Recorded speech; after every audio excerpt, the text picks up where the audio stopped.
Welcome to the Liverpool 12th Man Show. I am the Liverpool 12th Man, and hopefully you guys weren't waiting too long. Unfortunately, I had to have my fellow panelists have to wait on me, and I apologize for that. Uh, I'm joined by the Irishman and Lee today. How you doing, Irishman? Very well, very well. I hope you're both well. Yes. Mm-hmm. And Lee, how are you? Good, mate. Yeah, excellent. Good, good, good. Considering the heartbreak we've been through, the torture, the heartbreak, Heartbreak. whoa. Woe Yeah, is I'm me. okay. Yeah, I'm bearing up. Woe is me. Woe is me. Right? Woe is me. Um, We have certainly been through some heartache. Are you dealing with it okay, Lee? Are you making out? You able to hold Yeah, your head high still? yeah. I shall endure. I shall endure. There you go. There you go. Irishman, you okay? You been dealing with any rough times? No, I'm cool. Okay. Okay. Very cool. Um, so I have had some things that I've certainly had some reflections on some of the way that people are taking a lot of this stuff. I know that a lot of, as of late, a lot of the pushback has been about the pull of our team, whether Liverpool actually have the pull, um, like the pull of a big club, and I know that's been a very hot topic as of late. I've seen some very, very heated exchanges pop up when you get involved with the discussions between possibly like a Manchester United supporter or an Arsenal supporter, or you get in talks with a Chelsea supporter. Heck, you step out of England and you start talking to Real Madrid supporters or Juventus supporters, or Inter Milan supporters. Real It's Madrid fans are the worst. was that Brian? Real Madrid fans, they're the worst. Like I think they might be potentially the worst fans in the world. They Right, really right, are. right. They are like they have it like and the entitlement that they have, the arrogance. And look, you can see where okay, you're Real Madrid, but the way they talk to other fans about their clubs, it's like, oh well, yeah, I get that you're a football club and like I understand your shit, but we're Real Madrid. They really are the worst, man. I can't stand them. You get It doesn't involved in help that them. they're so good at football. Exactly, and like that's the thing. They do all this Let's stuff keep it like in like 100. pre-games, yeah, like pre-game stuff, and then you have to sit there afterwards. Like the times we played them, like and the way they can't be sporting about it. It's like yeah, you won, but they have to be like Yeah, just the world's worst people about it. Even it's like yeah. yeah, and they keep winning stuff. That makes it way worse. So yeah, but for Some me, of like them, outside of the English thing, they are yeah insufferable bunch. some of them are unspeakably obnoxious, aren't they, Yeah. Real Madrid fans? And you can understand it a little bit that they're so good and they've won so much, but they benefit from some questionable decisions over the years. When they played Atletico in the final, that all Madrid final, there were some questionable decisions there, mate. Yeah, Yeah, you can only yeah. imagine what they're like to other fans of small Spanish clubs. You can only imagine what they're. Should they boo and wave white handkerchiefs at their own freaking £100 million players because they had a bad game? It's like, You know the Jesus. way Atletico Madrid are, and like it's easy to hate them because of the way they play and the way Simeone is. I don't hate them, you know what I mean? I hate that team and the way they act and that, but I don't have any malice towards Atletico Madrid. And I was sad that they didn't win that final against Real because they come bloody close. But No, it's not that long ago. It's only a recent memory. There's people who are still alive that remember. There was three clubs in Spain. The two biggest clubs in Spain by a mile were Barcelona and Atletico Madrid. Yeah. Real didn't even come close. And then Franco comes in and decides he likes Real mm, Madrid, and all of a sudden now, but it's not that long ago. Atletico Madrid were they were just the biggest club in Spain there, and then Barcelona were there. So, but yeah, and them then yeah, but that's Franco the got thing. his sweaty mitts on them. Yeah, then they open up their bloody trophy cabinet, and you're like, oh, Christ. Yeah, what do you say? What do you Wait, do? is is it for you and in the chat too? Don't get too deep into it, but let's say it is or isn't. Are you going to be disappointed if our first big signing is the Georgian goalkeeper? And are you disappointed that that the backroom staff? I know the two separate questions. You can say yes and no, or yes and yes.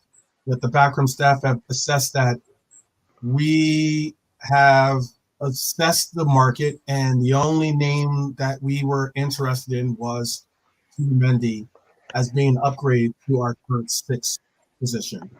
Other than that, we do not see it as being any upgrades to the position, and we're willing to go with.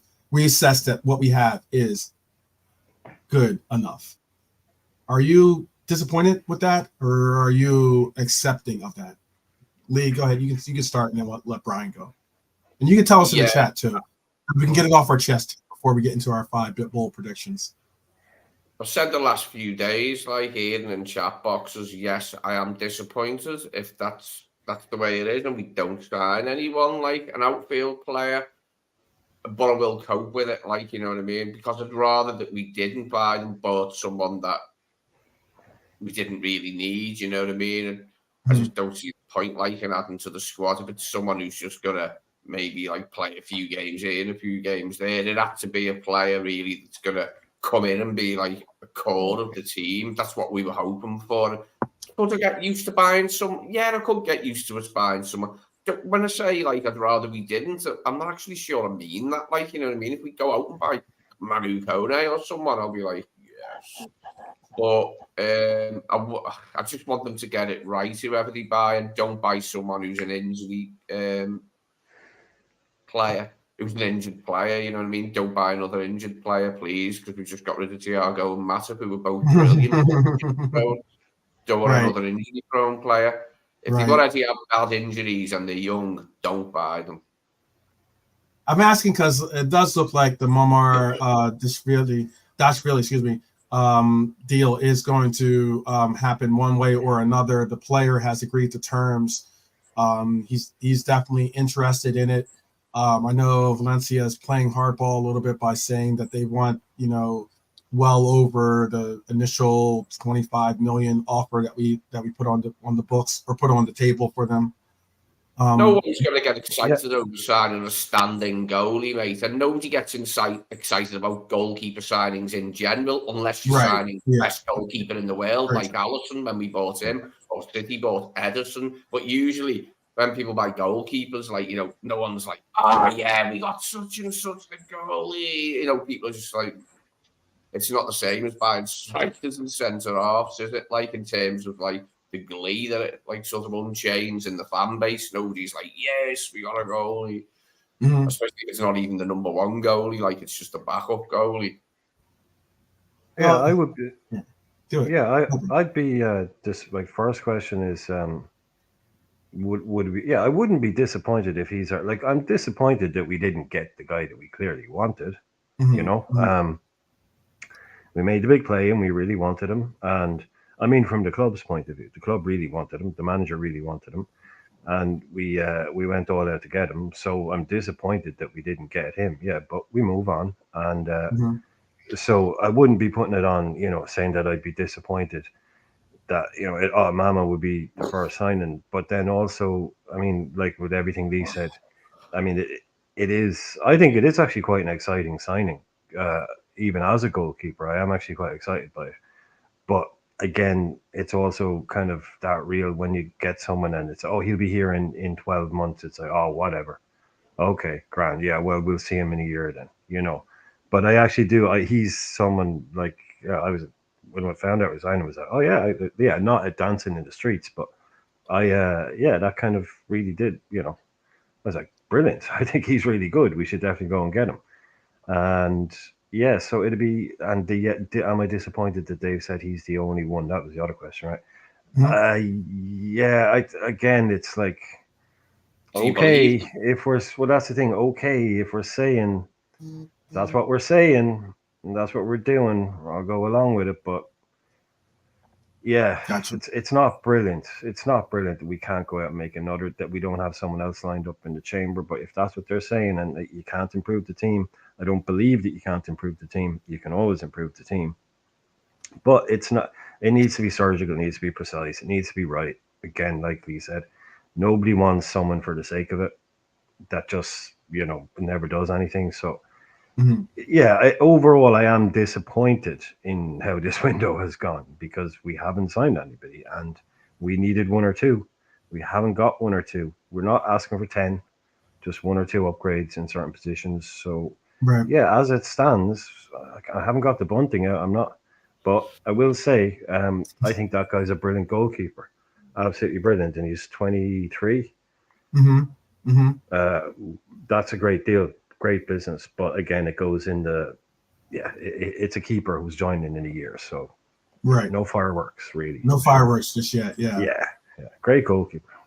They say a week's a Um. long time in football, don't they? A week's a long time in football, so let's hope A it is a long year. time, and in a week's time, something different Yeah. on the boil, you know what I mean? Because we've got till September the 4th, as Mm. far as I know, which is a Huh. while off, a while off. So if we can get our scouting network, like, busy as bees, like, all over the place, and Well, it's find fair someone. enough, Can though, I isn't ask it? It you is. this? Can I ask you this? Can I ask you this then, real quick? I'm sorry, I didn't mean to. No, no, no.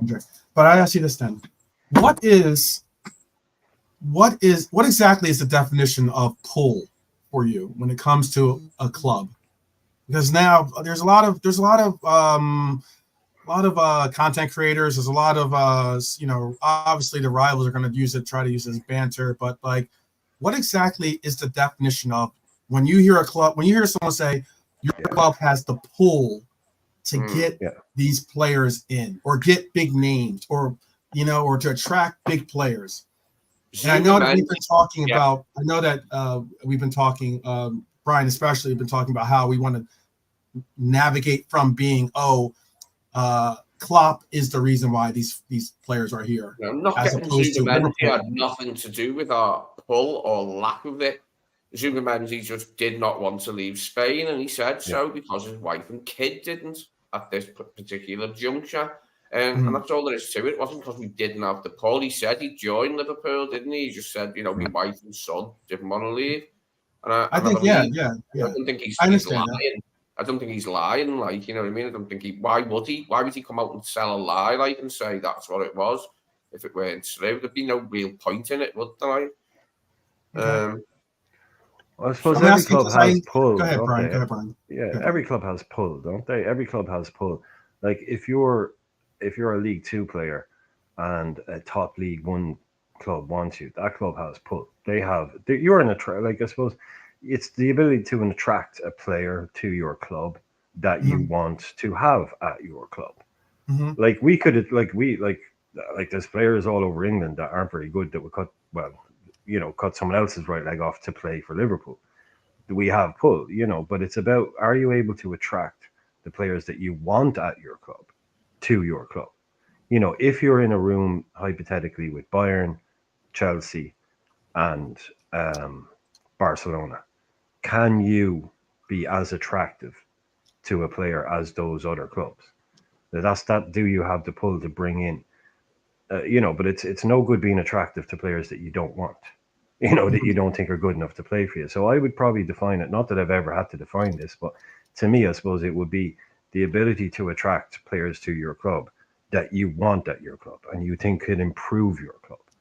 And they look at you and go, there also, I suppose, one thing would be that they can look at your club and go, there is a reason to go there other than they're paying me more than anybody else, maybe. It looks like they're going places, or they won the league last year. Mm-hmm. They are a winning club, or Mm-hmm. they look like a team that could be close to dominating. Is there a reason for a player to say no to Man United and go to Liverpool? I think every club has pull in its own. Like Real Sociedad obviously had massive pull for Zubamendi. So yeah, it's one of those kind of, what would you call it, kind of opaque kind of conversations where anybody can make it mean anything they want. But to me, I would think of it as being able to attract a player that you want to get. I think, and that's why I think context is key. Again, the football terrorist. There was Footy Mo. He's another content creator. Football terrorist is a content creator source as well on YouTube. And this is the football terrorist responding to a Footy Mo thing, but it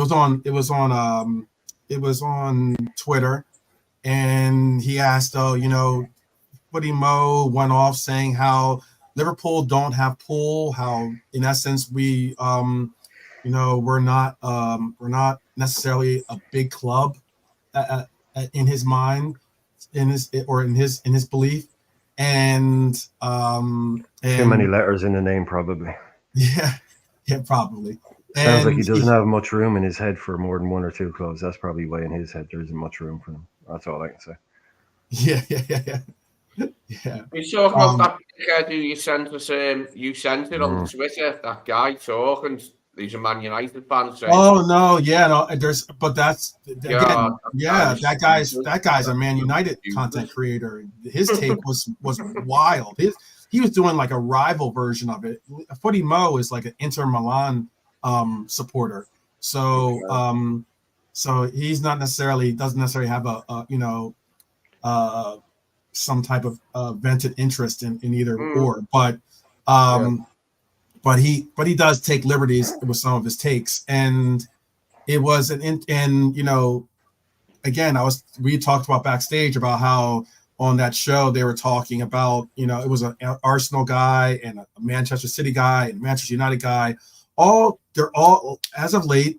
This whole does Liverpool have pool is being a question or being utilized as being a as a mechanism for banter, and I don't understand as in how we knew it was coming. We knew that stuff was coming, but if it did actually qualify as banter off of what they said, I'd allow it, but it just didn't. It was all the shit and drivel from them, especially that one you sent me. I watched that last night. That dickhead going on the Man United fan. He's a fucking moron, that guy. What a moron.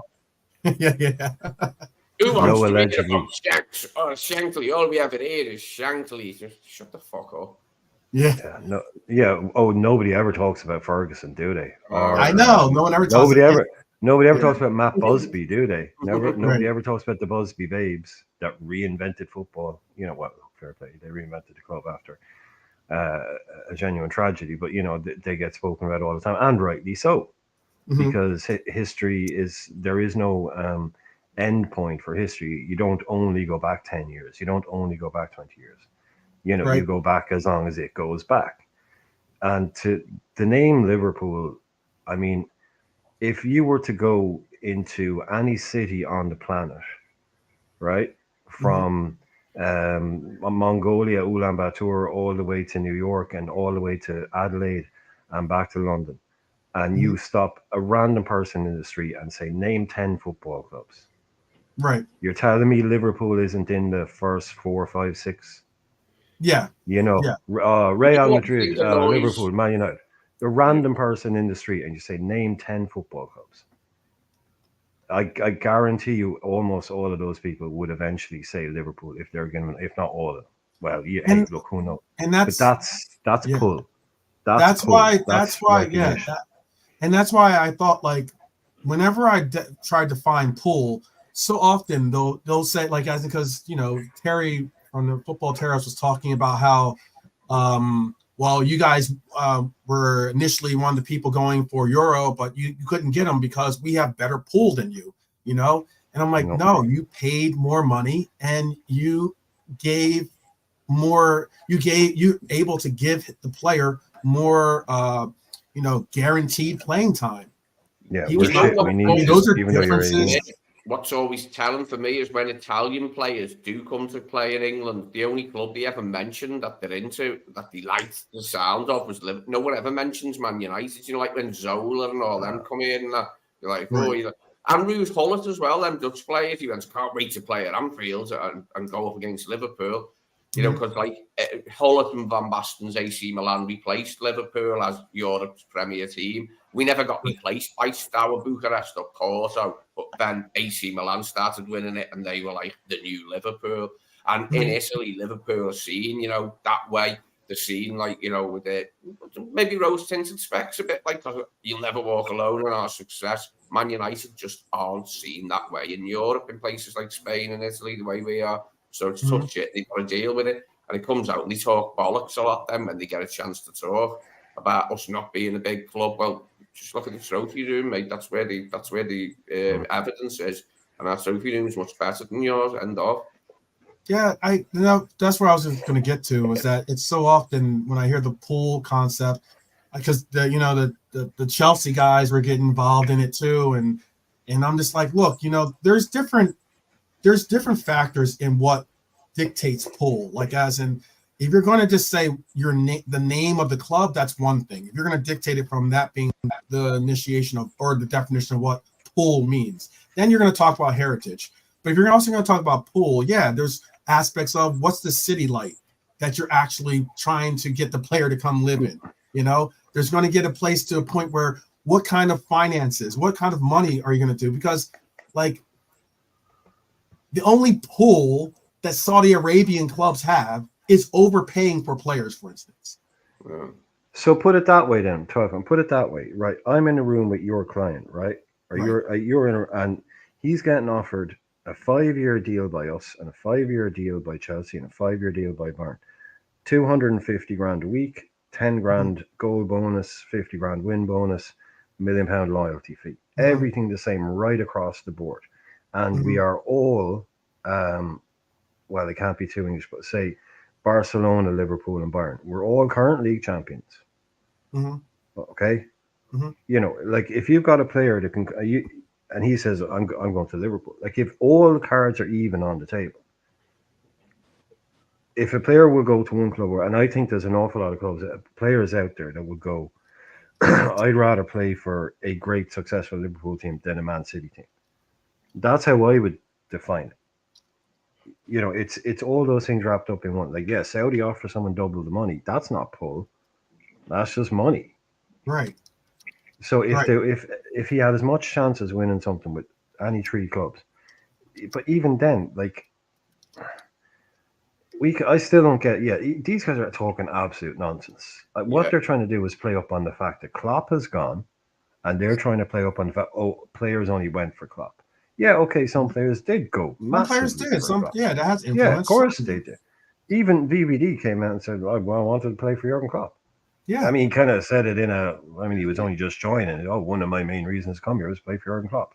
And we were all like, ha, ha, ha. We were like 2 fingers up to other fans going, look, players want to come and play for Klopp. So we kind of had our cake a bit then and eat it too. But, it's like I said, this is the point that you referenced, I was saying before. We need to get to a stage, and I was kind of hoping we would, that we were kind of proving a point that was like Klopp may have left, but we can still attract big name players. And we haven't done that. And because we haven't done it this season up until now, those guys can sit there and point and go, you haven't signed anybody. You're proving our points. So they're being dickheads about it. Right. Because they can say, but you haven't signed anybody. So you have no pull. As long as they're blowing it out of proportion. Well, shock horror. Yeah. As long as we're in the Champions League and a reasonably competent manager at the helm, we've always got pull. Players know they can win stuff when they come here. I think, I just tried to answer. I know how I brought up Hylor's comment, and because he was going off of the point of, well, we didn't get Caicedo, and we didn't get Lavia, and that's why when I did put an answer to Terry's post and even to Footy Mo's post, and that's because if you just come out and say what you said, oh, we got rejected, or we didn't get these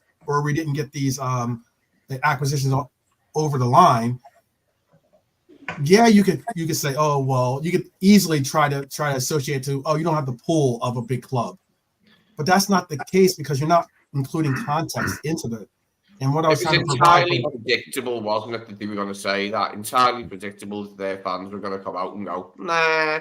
Yeah, I was expecting it. Like, some of it though was just also dross, like, you know what I mean? It's like right, and that's why I'm bringing up this. Why I was bringing up my point was that, or why in my response when I reposted it, I said, look, he's like, because he asked if it was harsh. I go, it's not harsh, it's disingenuous, because he's not bringing context to it. With Lavia, first off, we weren't going to go with the evaluation of what Southampton thought Lavia was worth. We weren't going to overpay for him, and he wasn't worth that what they were trying to get for him, and that was as simple as that. And then on top of that, I can remember when I was young, when Liverpool would outbid teams wages-wise. Sometimes when we were buying a player, someone would try and hijack the deal with a bigger wage offer, but he'd still pick Liverpool. I can remember. Well, that's the thing. Yeah. Oh, certainly. That's pull. But I mean, like, if anything, like, with Lavia, he also got a 7-year deal or something like that. We're not giving out 7-year deals. So that took a big portion. That's money, and that's assurance of being taken care of, whether you kick a ball or not. He said, I'm going to choose that. I'm going to go live in London. I'm going to have 7 years, whether I'm good or bad. I'm going to make this amount of money. I'm going to go as the player. He's going to go for that deal. Caicedo, same thing. The number associated with the amount of money you pay another club for the player has nothing to do with your pool.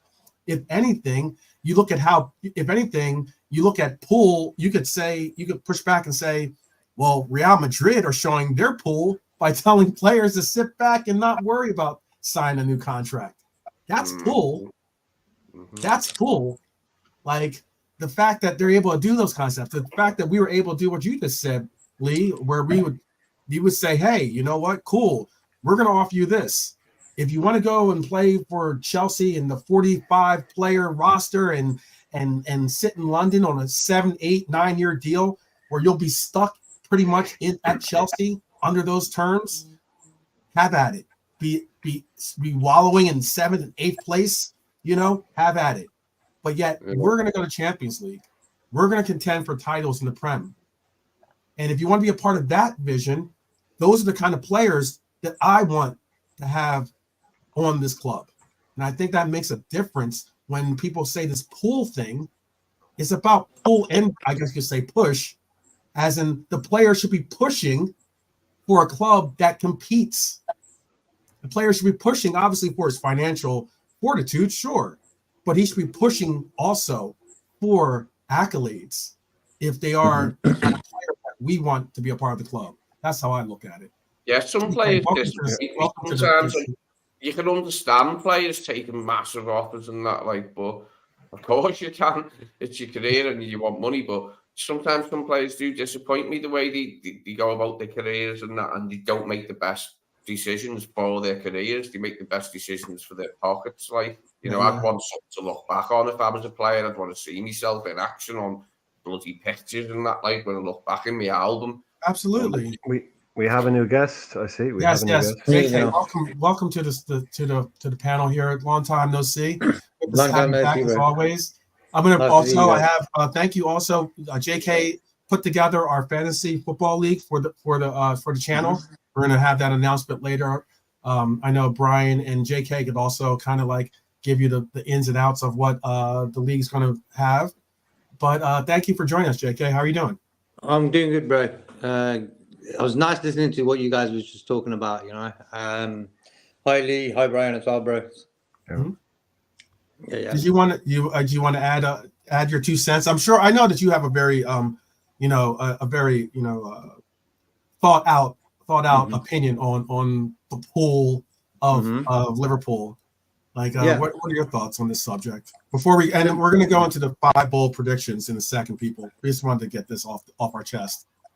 Like for me, back in the days when what Lee was just saying about Liverpool and their badge was the pull, and then what happened? We didn't win the league for 30 years, wasn't in the Champions League and stuff, and then Klopp brought that pull back, and then we sort of let him down with that pull as well. We didn't really sort of back him all the time, but the pull is Liverpool Football Club.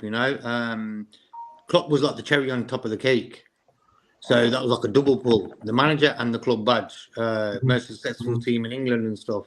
But what's happened to football is money has sort of taken over that pull. You know, if you're going to get paid 350 grand in London or 200 grand in Manchester, more likely you might take the 350 grand in London. But Pep seems to have that pull, if you understand my point. Him and Jurgen had that pull, you know, like McAllister. I was giving the example yesterday about McAllister. He could have gone to any club, I think. He's that good. And he ended up coming to Liverpool, you know. Why? I think Jurgen Klopp. And also Liverpool, you know. But I think it was Jurgen first, then Liverpool. And now we've got Arnie there. I just want to see, is it the club badge that people coming for? Or is it the manager, you know? That's what football is now. It's like the manager, the wages, the lifestyle, the city. It all sort of adds up. And with agents in the background, they'll be tapping the shoulder of the guys they're looking after and saying, you know what, you're going to get 150 grand more or 100 grand more if you went to this club, you know. They're going to take that offer. So that's what football is now. It's a capitalist game of charades, you know. But for me, the pool should be the club badge, you know. Manchester United would not be getting all these players they've signed since Fergie left because of the badge. It's because of the ridiculous wages they give these players. A lot of Man United players are on top whack, you know, 300 grand, 250, whatever. Our earner is Salah on 350. Everyone else is like lower, you know, Virgil and Trent. So for Man United and Chelsea, the only pool they've got is them 7-8 year contracts with 250 grand a week living in London. And that's their pool, you know. I don't want our club to be like that, where we just play paying people like crazy wages and they're not even earning it. So for me, the club badge should be the main pool. Okay. The main pull is that number at the bottom of the contract with per week written on it. That's the main number. Like I'd say, like if you say to somebody 200 grand a week to live in London, 200 grand a week to live in Liverpool, maybe you might be a young guy, or maybe you might be someone with a family goes, no, that Liverpool, it's quieter up there, it's nicer. But you're going to go to Liverpool in a heartbeat if they offer you 250 and Chelsea are offering you 200. Like, I know, like you were saying 100 grand a week more, Jake. I know where you're getting at, but a very few clubs out there are offering someone 100 grand a week more than another club is. It might only be 20 grand a week more that a player will say yes. It might only just be 20 grand a week, which was that's $1 million a year. But normally at the end of the day, that's what pull is, I suppose, now that we get down to it, really. If Bayern Munich and Chelsea are offering you 250 grand a week, but Liverpool are offering you 125 and you still join Liverpool, maybe that's what pull is. Maybe that's like, yeah, I don't care, I want to play for Liverpool. Yeah, you know, true. like obviously, look, if you're a footballer, you're not going to join a club that's into relegation zone, no matter who they are. If you've got 5 years left and you're a top player, no, it's got to be a marriage as well. You know, if you're a top player, you're not going to go to someone just because you grew up with the posters on the wall. If they're in 12th and it looks like they're not getting any better, it's like, well, okay. If you're a top player, you're going to go to a top club. It all has to work out. It all has to work. And because the thing itself is kind of, I mean, all of us sitting here would say, I'd play for Liverpool for 5 grand a week, even if PSG offered me 500 grand a week. But actually, would you turn down 495k a week? Not that that would happen, but you know what I mean. You have to think. Then people say, think about their families. You know, so again, it all has to fit at the right time. Like, yeah, your club has to have pull, but I suppose another part of having pull is also being a successful club, being somewhere that you can win stuff. It helps that it's Liverpool. You know, it's so much stuff comes into it, doesn't it? Yeah, you know? But I think there's a lot of factors, a lot of different. There's many slices to the pie. You know, like as in there's just not just one distinct. Oh, you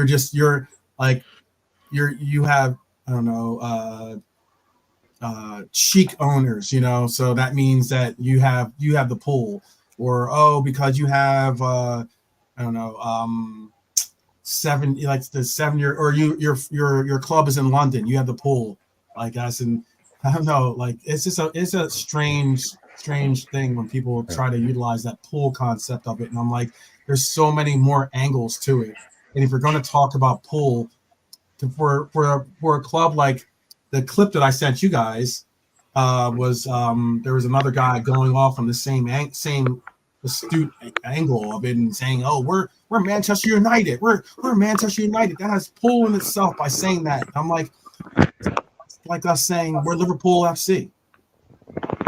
You know, like as in that like that's the same thing, because there's no difference in our heritage, really. You know, no real difference. We've been winning titles just as well as you, except for the fact that we've been winning more European titles than any other club in England. And that makes a big difference. Twice as many as United, 3 times as many as Chelsea. Right. So it's one. I just thought we'd get into that a little bit. Yeah. I know I don't want to get too deep into it, but go ahead, Brian. And there's a lot of great chat. We've been neglecting. I know. I'm trying to include the chat there has been a lot of great chat. I just say loads of people are in Alante that I haven't said hello to anybody, but hello, good evening, and thanks everybody. Yeah, there's so many of you that I haven't had a chance to say hello to all, but hello to everyone joining us as always. Big up to the fam out there and showing the love by joining us in this conversation. Let's see if I can I saw some of the updates that Honesty brought up as well. I know he brought up some updates about like how, for instance, you know, this whole thing about Paul Joyce said interesting. 2 separate sources said on Tuesday that discussions on a new contract for Zubimendi and Real Sociedad were now proving problematic. With Sociedad, let's see, I don't know if he brought up the last ending portion of that quote, but basically, you know, they offered him a salary, and now they're saying, yeah, about that. Do you mind taking less? Like, we know we got you this. We know you showed you Happy Mountains. We showed you the Happy Mountains. Bait and switch. Exactly. You know, like they did some bait and switch. They're like, yeah, we'll pay you more money. Don't worry about it. We got you. About that. Yeah. In club shares. In we've got some timeshares in Torremolinos. Exactly. 50%. Yeah, totally. Let's see. Oh, that's unfortunate. It looks like Oscar Bob also has fractured a bone in his leg. Yeah, good player. He had a great preseason. I'll admit that. That sucks. Lovely player. Yeah, that does suck. Norwegian, they've got some good lads up there, man. Oscar Bob, Haaland, the Arsenal guy. I don't understand why how come they can't get into Europe then? They're really thin. They're really thin after that. Oh. Yeah. They've got a real kind of thin squad from the kind of defensive midfield back, where it's weird because it's really weird where the Norwegian teams, the Scandinavian teams, the Nordic teams, were always famed for having like really good defenders. If anything, you got the odd Jari Litmanen or Henrik Larsson, but they always produce like top quality, strong defenders that would come to England and do really well. But now, for some reason, that Norwegian team has an Odegaard, a Haaland, and a Bob, but they've got like real kind of C-class defenders. They've got real fullbacks. They've a problem. I like how you're using C-class, A-class, B-class, C-class. Any what you call silky players before and Norway before, like silky, like, but Odegaard a little bit that way, but not before that. Solskjaer maybe was their kind of most if you look at the other Nordic teams, they always had good schemers in midfield, good playmakers, you know what I mean? They might somebody play in France or some shit, like, you know what I mean, like that Kim Janssen or whatever he was called for Sweden. Ones like him and Klaus Jensen for Denmark, who played for Charlton, that type of like Gary McAllister type midfielder.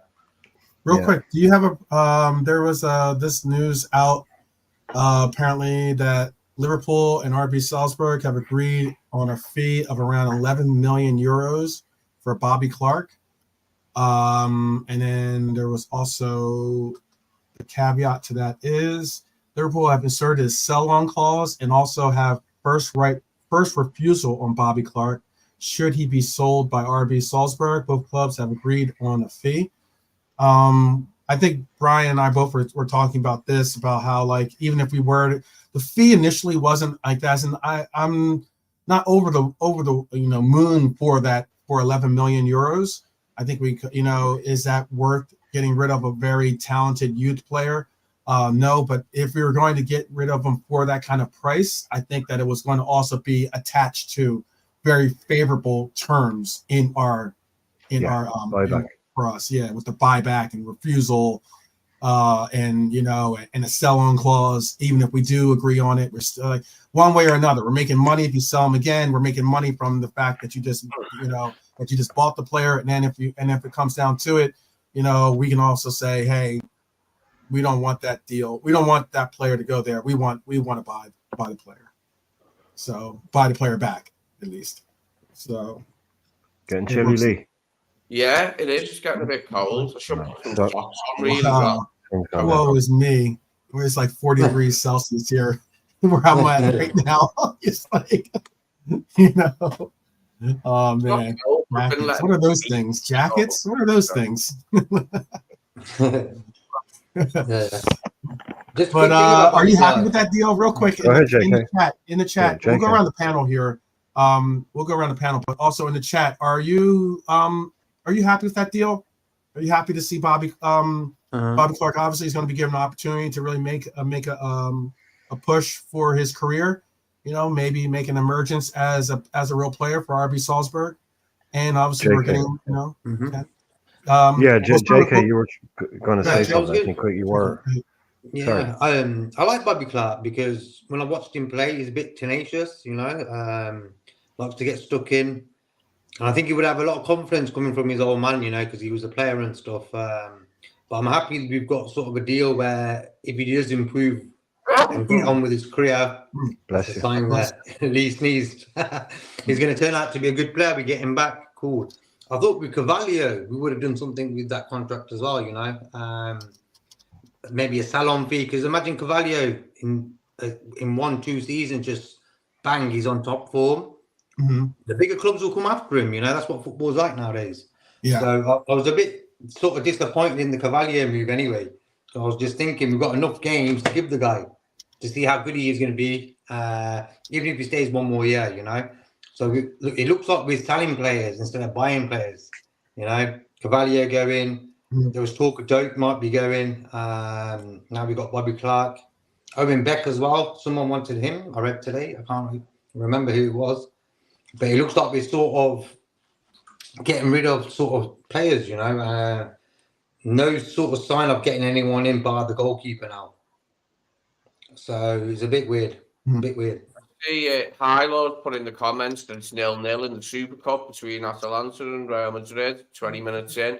I'd like Atalanta to win. I've got a fancy for Atalanta now since they beat us and then beat Leverkusen so devastatingly in the final. I'm quite liking them now, and I'm going to follow them a bit more because I never did have an Italian team when I was into Italian football. They've got a good coach. I rate their coach. I think their coach is a good coach. I've had teams at different times. I used to really like Parma when Parma were a very good team and had all the good players. They had Enrico Chiesa, Federico's dad. Yeah, but I never stuck with one team. It wasn't like that's my team. It's like AC Milan. No, AC Milan's my team. Like Fiorentina with Batistuta in. I like Juve, I liked a few others to watch, but I never supported one. Like you were saying yesterday, Brian, about Inter Milan, you like them because of the kit. Yeah. I'm talking not just because of the kit, by the way. Just there is more to it than that, by the way. But there is a little. Set a football Italia with James Richardson on. But you picked them. They've got the same kit, man. You've done well. Atalanta have a great kit, that blue and black stripe, and then they've also got the white and black stripe. It's a really good kit, so it's a good shout, man. It's a good home kit. I fervently hope they win tonight. Fervently hope this. By the way, Nolante, yes. The data has it. It might be even less now because this was like a few years back, but originally, elite academy players, only 97% of them go on to play in the Premier League. Only 3% basically go on to play in the Premier League. 97% do not make it to the Prem. And basically, I think there was there was something like there's like 1.5 million players or something like that amongst all the different leagues that the different leagues that make up the pyramid in England, and out of that, I think it's like 180 of them will make it. So like it's pretty. I mean, it makes sense. I mean, it's very similar here. I mean, like so many couple million people play basketball, but only like there only like 20. There's only like some odd certain number of players that actually get drafted ever to even make it, and that doesn't even mean that you make the team. If you're not a first round draft pick, it doesn't mean you even make the team. So yeah, I think it's like the chances of entering a Premier League academy and then like as a child entering a Premier League academy and then ending up getting a professional contract at that club. It is. It's literally like winning the lottery. It's like one in a. Well, no, it is. It's about now those numbers actually. If you watch, they will. They are getting better slightly because of with PSR and all that. There are more, a little bit more, but you're still talking about like the chances of you actually making it from academy to getting a first team contract with a Premier League club. It is, you are talking about 110 players out of a million players, that kind of thing. Yeah. It is brutal. Small, oh, it's brutal, man. It's absolutely brutal. But also the thing about that as well is what we used to think back in the day is, that guy, he got to the age of 18, say, or 17, and he got cut by Liverpool. You think, oh, well, they might end up at, say, Chesterfield or, League One.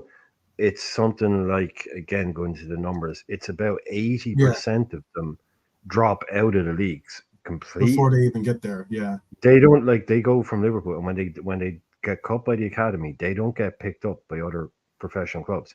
They drop all the way down to non-league. Right. That's how brutal the cut is. So even even when you get cut, you think, oh, surely they'd be good enough to play for a League One club or league. No. They don't even get picked up by those guys. It's absolutely brutal. So no, it you is. see these kids getting all the way up to 16, 17, and then getting cut right at the end, and you think, oh, like Trent, we talked about Trent set up this foundation specifically to deal with this problem of players who, at the age of 18, who've known literally nothing but football.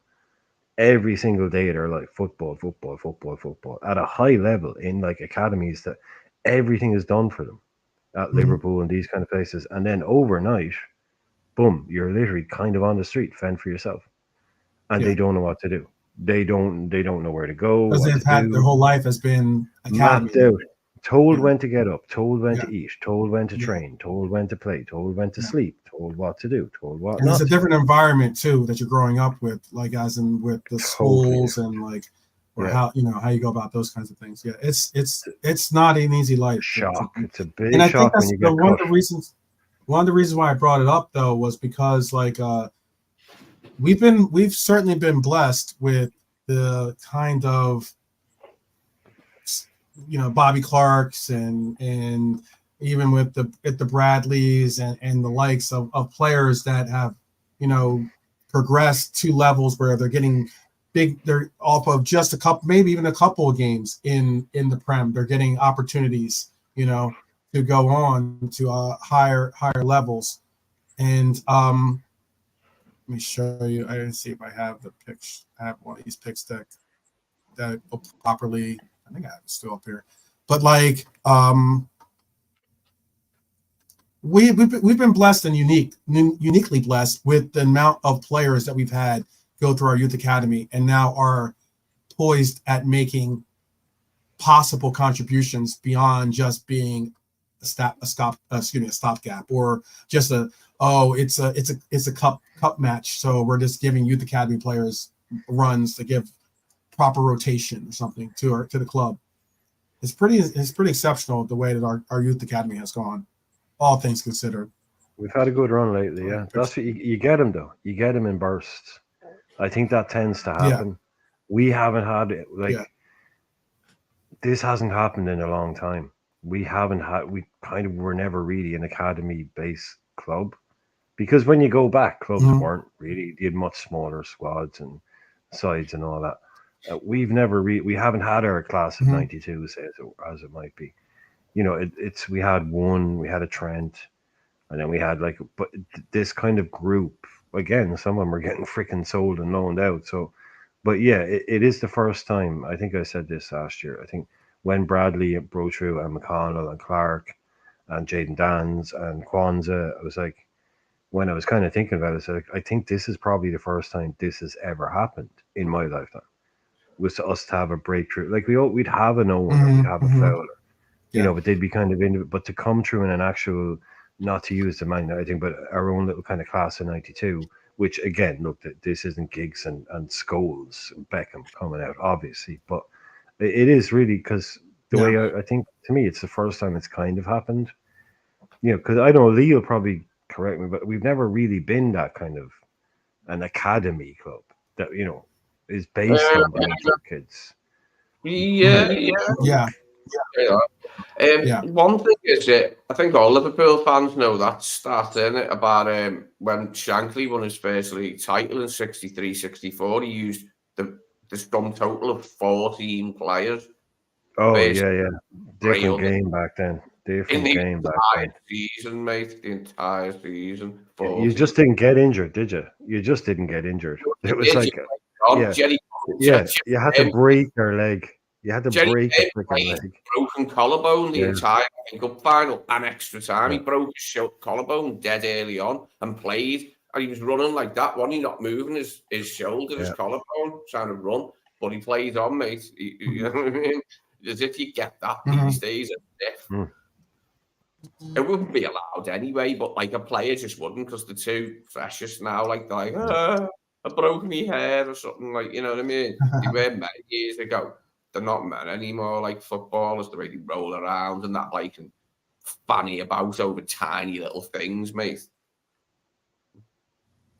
Yeah, we spoke about Yeah. this last night, didn't we? When there was only two subs, players got injured a lot less.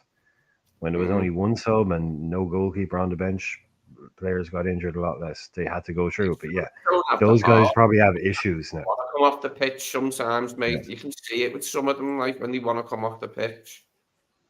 Yeah, but some of those guys were getting smashed and probably have had some Yeah. issues later on. But yeah, it's the idea. I just find it so hilarious when you watch those old games and you see like the thing come up to start and it just pops up substitutes and there's literally two names there. It's like, wow. Could you imagine that tomorrow in the Premier League? Two subs. That's it, lads. Get on with it. When I first started No. going Yeah. on, we had a That good would be talk pretty about wild. defenders, the agricultural nature of their challenges, the ones that were famous for it, like Claudio Gentile. In this country, it was people The like butcher of Bilbao. The the butcher of Bilbao himself. Goicoechea, famous for, and they were brilliant though, and they were brilliant to watch. Them defenders, I loved them as dastardly as they were. Like, they were just brilliant to watch. Yeah, different Well, times, man. let's get into these bold predictions Yes. that we're going to bring out. The Wonderful. 5 bold predictions that we're going to bring for our Liverpool team. Look, I would like to hear your bold predictions out there too in the chat. We've got a good number of people here in the chat. Whether you're just listening have to be along in the 5. car, obviously don't text and drive. But if Pull you over. are at pull over at least. But if you are at work or you're at home, maybe you're making dinner or breakfast or lunch, whichever the case might be. I'd like to know what your bold predictions are for this team. Like, if you have a bold prediction, we're going to give 5. You can give as many as you can come up with in the chat. But I mean, if you have something that you want to say, hey, this is my bold prediction. This is the forum. This is the show to be able to say it and everything else. So I'm reading some of the questions or at least some of the things in there. I'd like to know what you guys have on your list. I know that we've come up with our list. So do you want? I can start, or would you like to start, Brian, or would you like Lee to start? Just to clarify for the chat, it's 5 bold predictions not for the Premier League, but for Liverpool in the Premier League, Well, right? for Liverpool and Liverpool particularly. So you could say, Yeah. I don't know, Ben Doak is going to be, young player of the year or something like that, But yeah, just so that they know, it's not just restricted to Liverpool. If you want to do something else in the chat, I mean, right. My predictions are going to be Liverpool specific, just so you know. But if you want to share something else, if you want to share some other bold prediction, have at it. This is, like I said, this is supposed to be fun. It's supposed to be enjoyable, and it's not going to be something that. Don't worry, your bold prediction isn't going to be held down to be like you don't know football and da da da da. No, it's just I think so. People in the chat, that. if whatever you think, like you've only been told now, so. Like, yeah, if you come up with something like Newcastle are going to get relegated, put it in as your bold prediction. Love to hear it. Want to hear it. For instance, I guess I'll start. I'll start it off. How about that? And I'll start off by saying, I'll bring up my little graphic to show. I am saying that Diego Jota will net 16 plus goals, over 16 goals in the Prem this year. His biggest obstacle is staying healthy. If he can stay healthy, I see him scoring over 16 goals in the Prem this year. I'd like him to break the 20 mark in the Premier League. I'd like him to go above 20 Make that in the your bold Premier prediction, League. brother. Make that your bold prediction. I can keep up. I can keep the graphic up. I can keep the graphic up, and that can be your bold prediction. Give him a chance, Lee. Give him a chance to finish. And star, you know how to, you're starring the people because there's people putting them in already. So if you star, oh yeah, very true. Yeah. Brian. My fault. 16 in the league. 16 goals. Mr. Diego will net 16 Prem. And that's just league. That's just league. I'm not saying all comps. I'm saying in the Prem, in the league. Is that bold? It's bold. Is that bold? I think that's if pretty you're bold, going to be right? bold, if you're going to be bold, be bold. No, come on. All right. Well, I think Lee. I think Lee. All right. No, don't say it. Say less. Say less. Lee went with say it less. too. I got you. We all have something to be excited for when Brian's turn. When it's Brian's turn. Make sure I got these bold predictions done. I'll go to Lee next, actually. Lee, what's your? Are you going to go with plus 20 for Diego? Is that going to be your bold prediction? No, I was saying I think he could do it if he could stay fit, but I think he'll probably suffer from.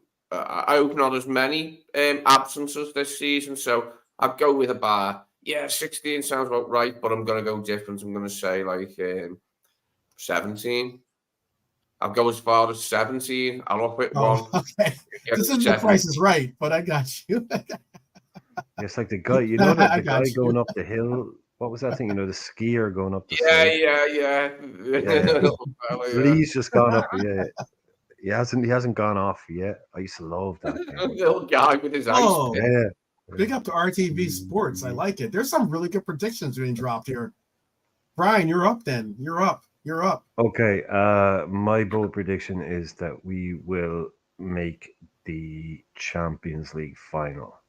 Whoa! Okay, I see where the bar is. Yeah. I think we're a good. Don't take this the wrong way, but I think we're a good cup team at the moment, and I mean that in the highest possible. We may not have like league marathon legs, but I think he can. He's very tactical, and I think he can beat most teams on their day. So that'll be my bold prediction: is we'll get to the final. Yeah, I'm not going to outright predict it as a win. I think getting there. I think. That'll be my bold prediction is that we will do very well. Get a favourable draw. If we get out the group and get a favourable draw. Get into the knockouts and I like us. All being well. These go with the obvious caveats of all being well, and Virgil is fit and the boys are all fit, but I think I like us as a cup team this year because even, as he's introducing new ways. With the new format and everything.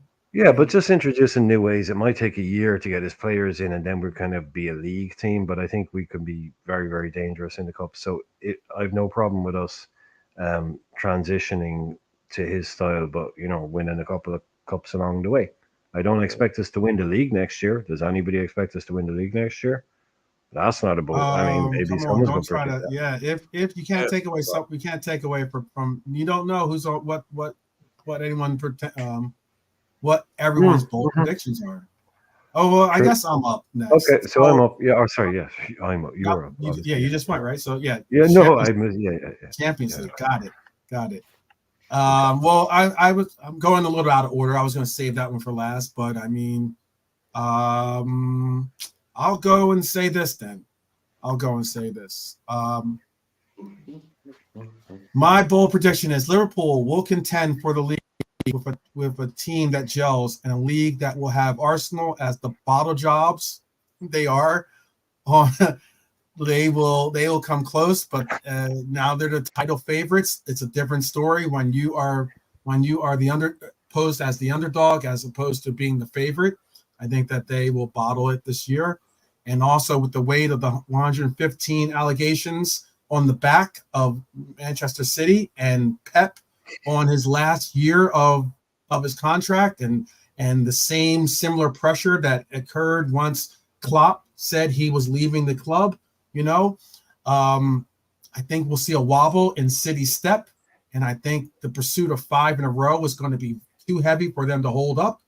And guess who comes in knocking the door like we're Biggie with the 4-4? It will be Liverpool. And that's my bold prediction. My bold prediction is Liverpool will contend for the as far as the Champions League goes. If we got out the group and got a reasonable draw that we could get past like in the first knockout stage, then I'd like to draw maybe Arsenal in the Champions League and knock them out of it once again, like we did in 2007.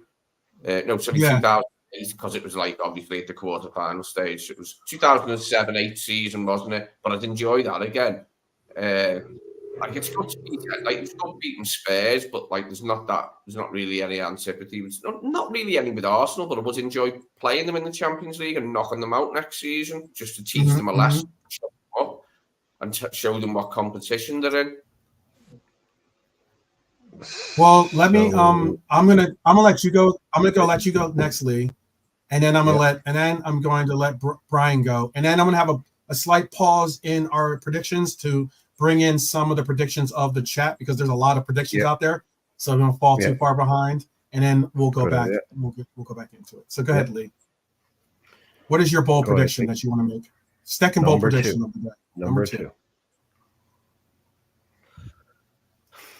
Okay, this is very bold, but Canate is not going to be injured anywhere near as much. Like, and him and Virgil are going to dovetail perfectly this season and make us tighter than we were last season because we just weren't tight enough last season. Okay. Yeah.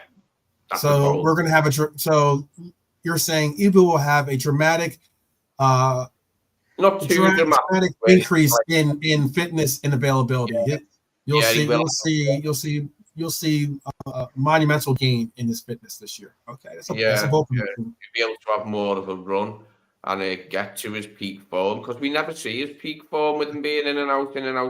That's all we're wanting is to see his peak form for a while alongside Virgil and a well-oiled, functioning midfield, whoever that contains, whoever we think is best for the job. I just want to see tight this season. I'm sick of seeing as baggy as an old sock. You know what I mean? And I want us to be tight. Okay. Brian, what's your second prediction? Metaphor. No, I'm just glad that Lee gave us. He stopped there. My bold prediction is that an awful lot of people will forget the phrase inverted, and I've noticed a very strong lack of it. I haven't wanted to bring it up myself. No one's mentioned it. So my bold prediction is that Trent goes back to playing as right back and simply as a right back. Does what Trent does. Now, again, the double pivot thing, he might drop, but this whole let's build a system to allow Trent to be Royd frickin' Rovers will very, very slowly disappear, and people will be like, oh, I never liked it anyway. the people. Oh, you have to build a team around him.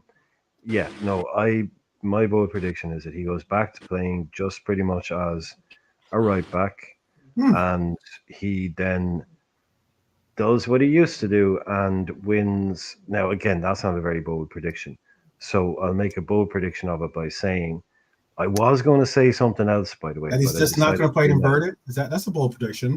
No, well, I don't think it's that bold at this stage because he hasn't really done it. But I was going to say something, but the bold prediction part I'll say is that he will be our player of the season.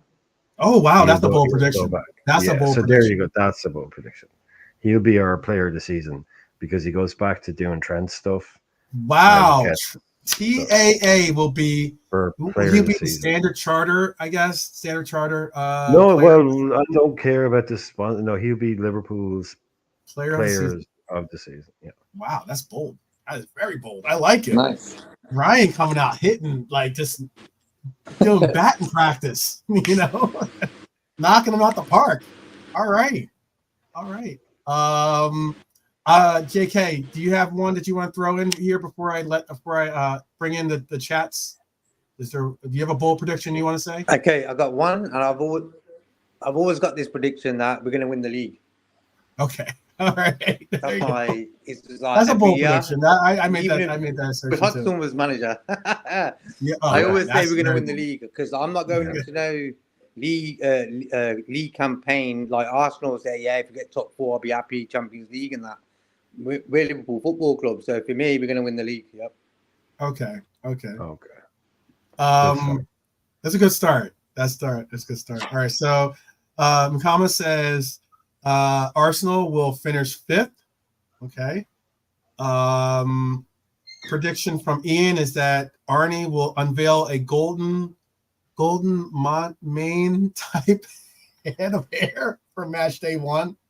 I guess he'll come out with hair plugs or something. He'll come up with the Joe Dirt. He'll come up like the Joe Dirt. Have like a mullet all of a sudden, long flowing hair. That would be that's Ian's prediction. That's bold. I don't know if that would happen. That's a very bold one. Richard says that Man City, Arsenal, Liverpool, Man U, Villa, Chelsea, West Ham, Spurs, 8th place. Oof. Good little layout, that one. Yeah, that's a bold prediction. He predicted the top 8. That's bold. I'd switch the front 3. I'd have Liverpool, City, Arsenal. Okay. Yeah. Let's go with that. Let's see. Ian has Arsenal to win nothing. I don't know if that's bold. That's facts. Well, the again. That's not bold. That's facts. What'd you say, Brian? Did you say? Well, he says again. It's the Again, that too. gives it away. Yeah, it's that not is- I actually guess, that yeah. bold. It tells you it's not even that bold yet. Arsenal, as usual, to not To win. Yeah. to bottle it. Yeah. Yeah. But I like the frame of thinking though. Let's see. There was another one, good one here. Bernie had a couple anyway. Yeah. That's a good one. I think I'll make sure I got all Bernie's too. I know I've got Bernie's in here too, but were there some higher? Were some up before this? I don't think so. Anyways, the ones I start here. So RTV Sports, Nunez top goal scorer in the Champions League. Wow. That's Okay. RTV. I like the thinking. I was just thinking about Nunez as well, right then. I was just thinking, what could he be? I think 20 plus goals from the league. Yeah.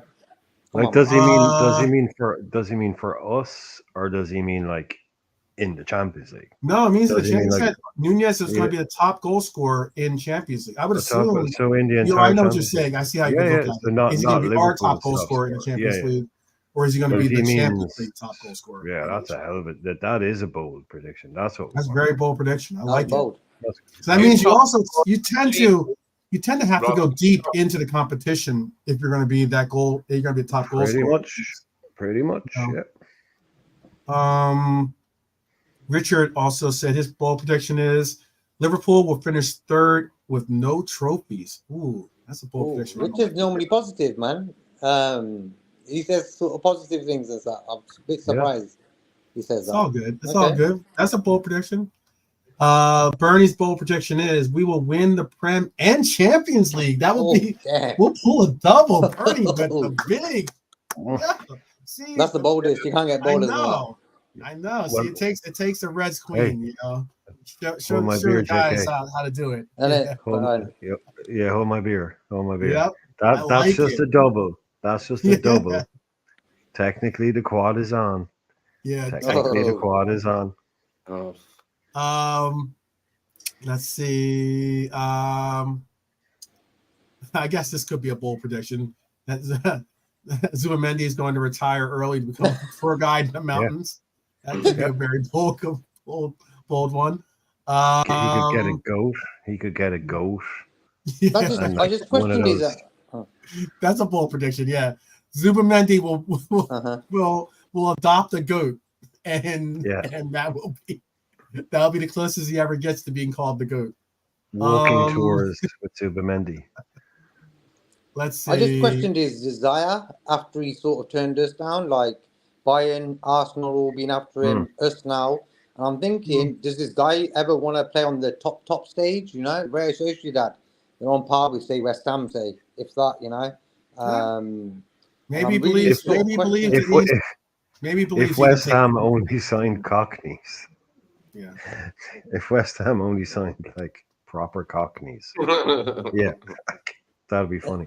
Yeah, I'm with you. It's like, okay, dude, like, are you going to make a step up at any point? Yeah. You're 25 now. All the top clubs in the world have kind of been around knocking at your door, and you've said no to all of them. I mean, in a couple of years, you're going to be 27. Then you're not. You know, it is weird. It's weird, man. It is loyalty. You got to love it and all that, but he definitely probably is one of those guys. When we were talking about Pull earlier on, he's one of those guys like that. That's context that you can't bring into it. It's a guy that just wants to stay at his hometown club. I mean, you could have all the pull in the world. Let me get through these next 6, and then I know there's more probably coming up, but that was until we made the break. I'll get these next 6 in. If you have more predictions out there, keep them coming. Keep them coming in there. I'll be sure to star them as well to get them in the next round of inclusion for the chat here. These next 6 are: Nunez will hit the post more than any player in Europe. That's a bold prediction, but anyway. but all right, it's all good. I got you, Richard. LFC will surprise many doubters this season. Slot could drive Pep and Arteta crazy. Salah will shine again, and we will sign players, if not sign autographs. Okay. This is a very interesting. That's a funny one. Yeah, that's funny. I like that one. Funny. Richard also says Liverpool will finish in the quarterfinal of the UCL. And Trap Joe says we will do great with the UCL. These last 2 are Jimmy says, I think we will win the. Wow, that's a bold prediction, Jimmy. Big up to you. He thinks we will win the Champions League. It's our competition. And then finally, for this round at least, for the Mighty Reds round, it is that LFC will be busy on deadline day. That is RTV Sports saying that. Okay. And make sure, and I am going to make sure that I try to keep the place here so I can get as many more on here. I've got another one. 2050. It's 2050. Yeah. All right, so I guess we've gone around the horn. So I'm gonna go with my next bold prediction. My next bold prediction is this right here. My bold prediction is we will get used to calling this the VVD-VVQ center back pairing. And with that center back pairing, we will see the emergence of Kwanzaa as an elite center back in the league and creating the elite center back pair of the Premier League. This will be the gold standard.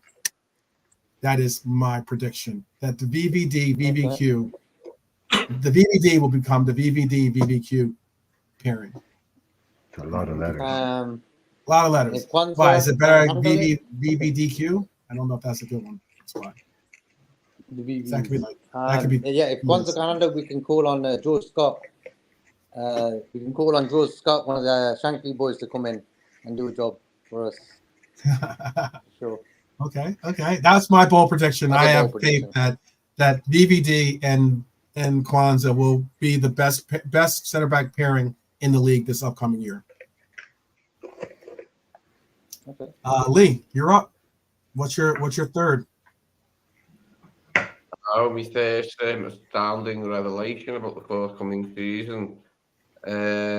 What could it be?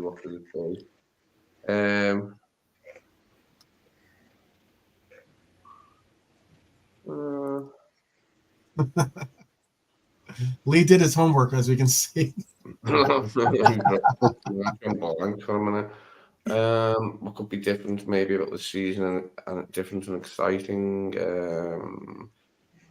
Maybe the use of subs will be different, and we'll see subs earlier because Klopp used to wait a while for his subs. Sometimes he pissed me off waiting too long to make subs, waiting until bastard 75 to 80 minutes to change anything sometimes. Not that often last season. He did it earlier more often than not last season, but he still took an intolerably long time to make subs in my. I mean, he knows better than me, but it used to get on me tit nevertheless. You know what I mean? There's the YouTube name's got a funny one on deck here. You got a funny one from YouTube name. Big up YouTube name, by the way. I like Robert's. Robert, if that happens, oh man. All right. I'm starring your predictions, by the way, so definitely keep them rocking and rolling in the chat. Brian, what is your bold prediction? I think my bold, it's not going to be really a kind of a Liverpool one, but I think if it makes any sense as a bold prediction, I don't think no big managers will get sacked. There will be no, I don't know what would you call it? I don't think there'll be any sort of crazy, the usual. I just think all of the big managers will still be. I don't think it's not a sexy one or anything, but yeah, I don't think you're going to see any big managerial. I just think my bold prediction is it almost says like you're going to see a lot more kind of sensible clubs being sensible, because all of a sudden you want to sack that manager. Well, it means you can't buy that player. I think so. I think we might get one of the first seasons where you get almost like all of the top six go from day one to the end without sacking any of their managers. So I think that'll be my bold prediction. It'll be like, actually I'll change it. So my bold prediction is that next season we'll see the fewest managerial sackings in Premier League history. That's bolder, right? That's a proper. Yeah, I think next season we'll see the fewest ever managerial sackings. So that's a proper prediction. Okay. JK, what's your bold prediction? My prediction is that Jota stays fit all season. Okay. That'll help. Yeah. That'll help my initial prediction of 16 Prem goals, 16 plus Prem goals. Yeah. A Jota and Canate double bill of extra fitness would do us the world of good if we aren't having any new signings. The world of good to have more appearances from both players.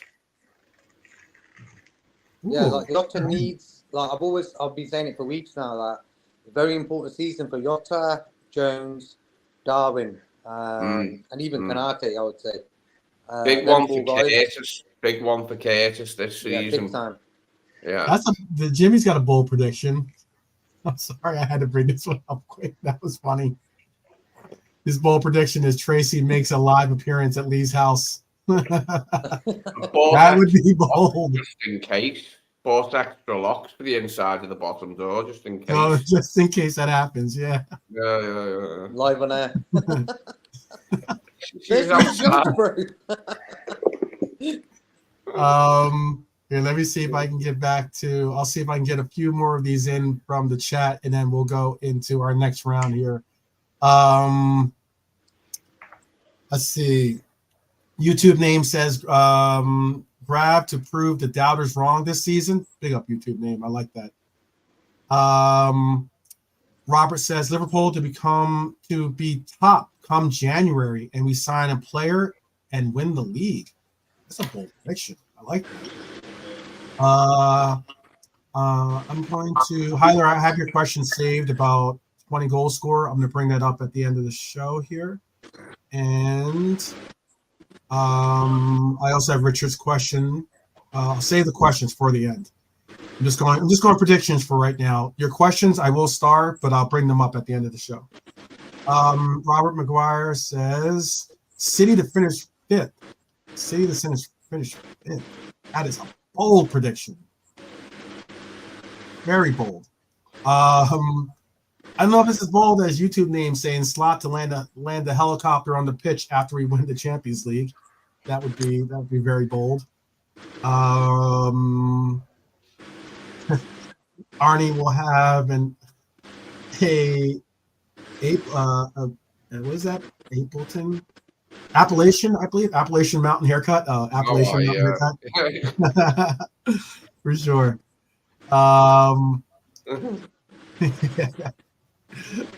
Tottenham will get fourth place this season.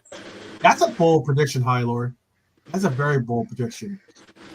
It doesn't sound like it should be, but it would be because I think all people already have. As long as that doesn't mean we don't make the cut, I'd be happy for Spurs to be back in it. As long as we make the cut as well, like. Yeah. Trigger TV, wake up Trigger, by the way, says grab the Cook as number 6, Liverpool to win the league, and Man City get relegated.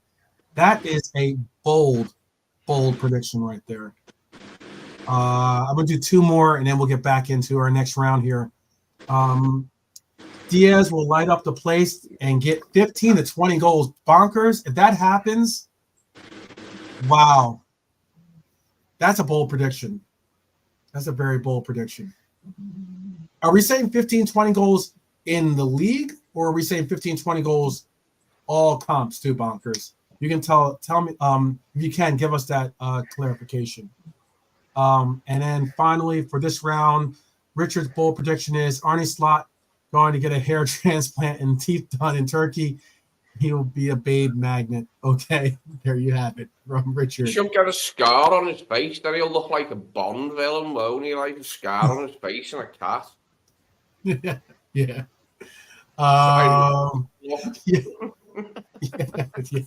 That would be good. He could be like, he could be from Austin Powers. Austin Powers.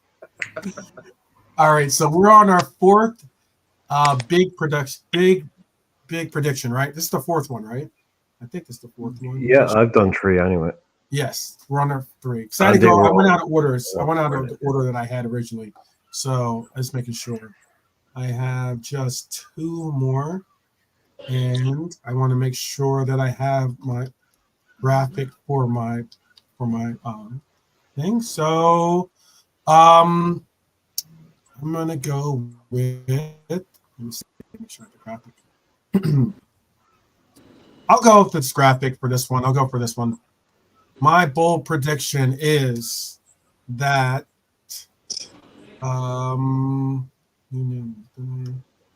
1, 2. Let me make sure I have it. Where is it? It's about grab. Oh, yes. I asked for Gravenberch to be our 6 in a pivot last year, and I finally somewhat got my wish. And this will be the year of Grava, the age of Grava, the age of Gravenberch, rather than the age of Aquarius. Will be the age of Grava, or maybe the year of the Grava. Is that better? The year of the dragon or something like that. The year of the Grava.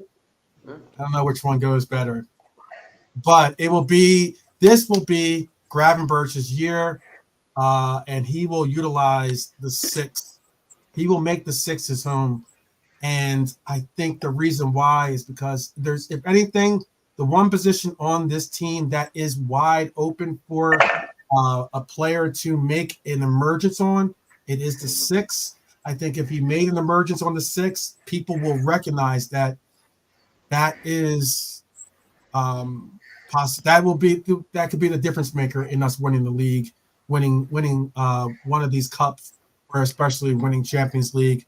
Gravenberch has the opportunity to really, really make a shining and make himself into a superstar in the league. And I think that if he takes the 6 by the bull, takes the bull by the horns here, we could have an emerging superstar on our hands. And that's what I'm saying about Gravenberch. This is the year of Grava. That's my bold prediction. Slot must have an idea, mustn't he? Slot must have an idea how he wants to line up in midfield, like to start the season. But I hope there's a few variations used anyway, so we can just think of it and get it right. But I think we have got enough to start the season okay. Maybe wait till January for a midfielder. Give ourselves, 4 months. Well, 5 months actually till January. 5 months-ish to find a midfielder. And I think we could cope if we employ maybe different systems like a double pivot, seeing, Endo or Mac with Gravenberch in a double pivot. I just hope he's got it worked out already, Slot, because obviously that's the heart of your team, the midfield, isn't it? Yeah, but I reckon, Lee, that we waited 3 years since Fabinho left to get a DM in, Like, look at Rodri and Man City. Come on, Rodri, for me, the best player in the world in that position. We should be get the guy who's probably just below him, I think we wasted enough time now. It's been 3 years since the Fabinho situation where he sort of deteriorated.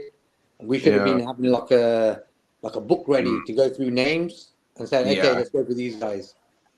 Yeah, we let that one slide, didn't we? We Big should have stepped in sooner. Yeah, but that one's on Klopp as far as I'm concerned.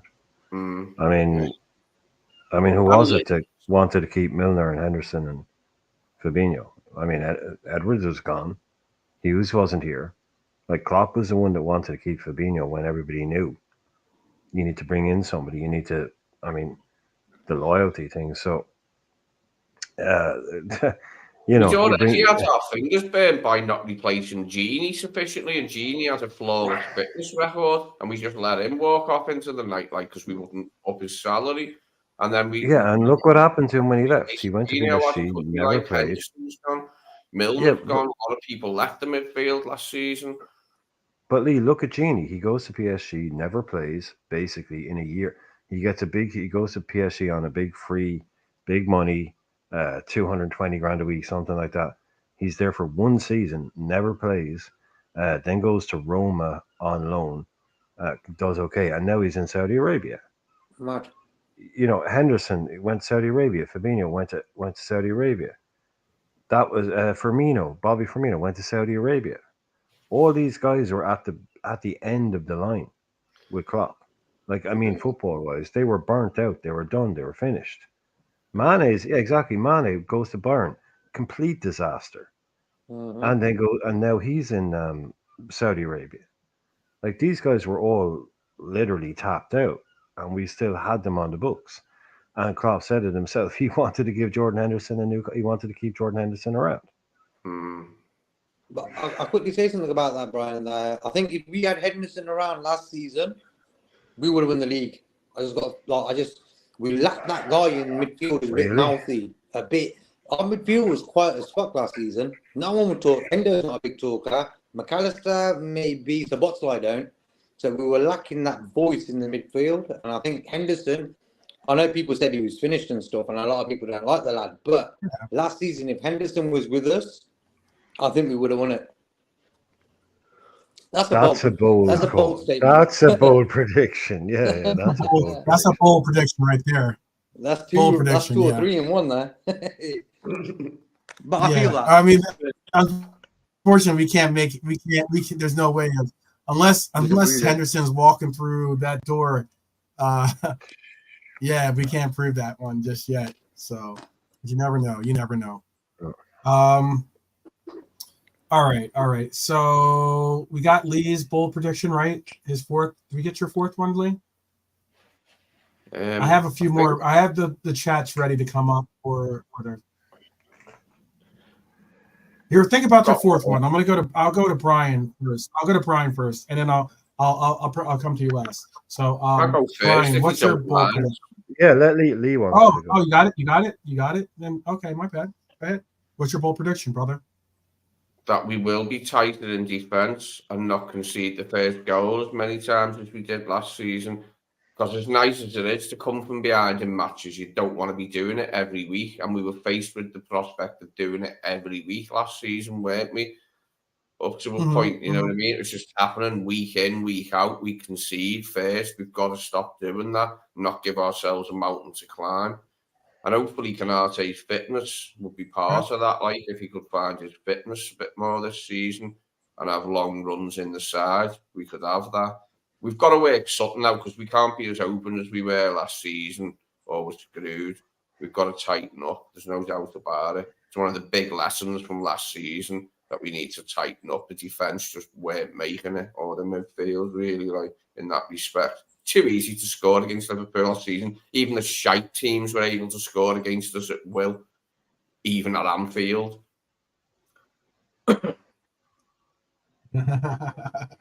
All right. I'll just react to some of the chat reactions. JK, what is your bold prediction? What's your next bold prediction? We only have two more left, so these got to be good. We're going defeated. Or this is one of the two. We're going defeated in all competitions at home. Yeah. That's a bold prediction. Anfield becomes basically the fortress once again. Yeah, it needs to be. Undefeated, that'd be cool.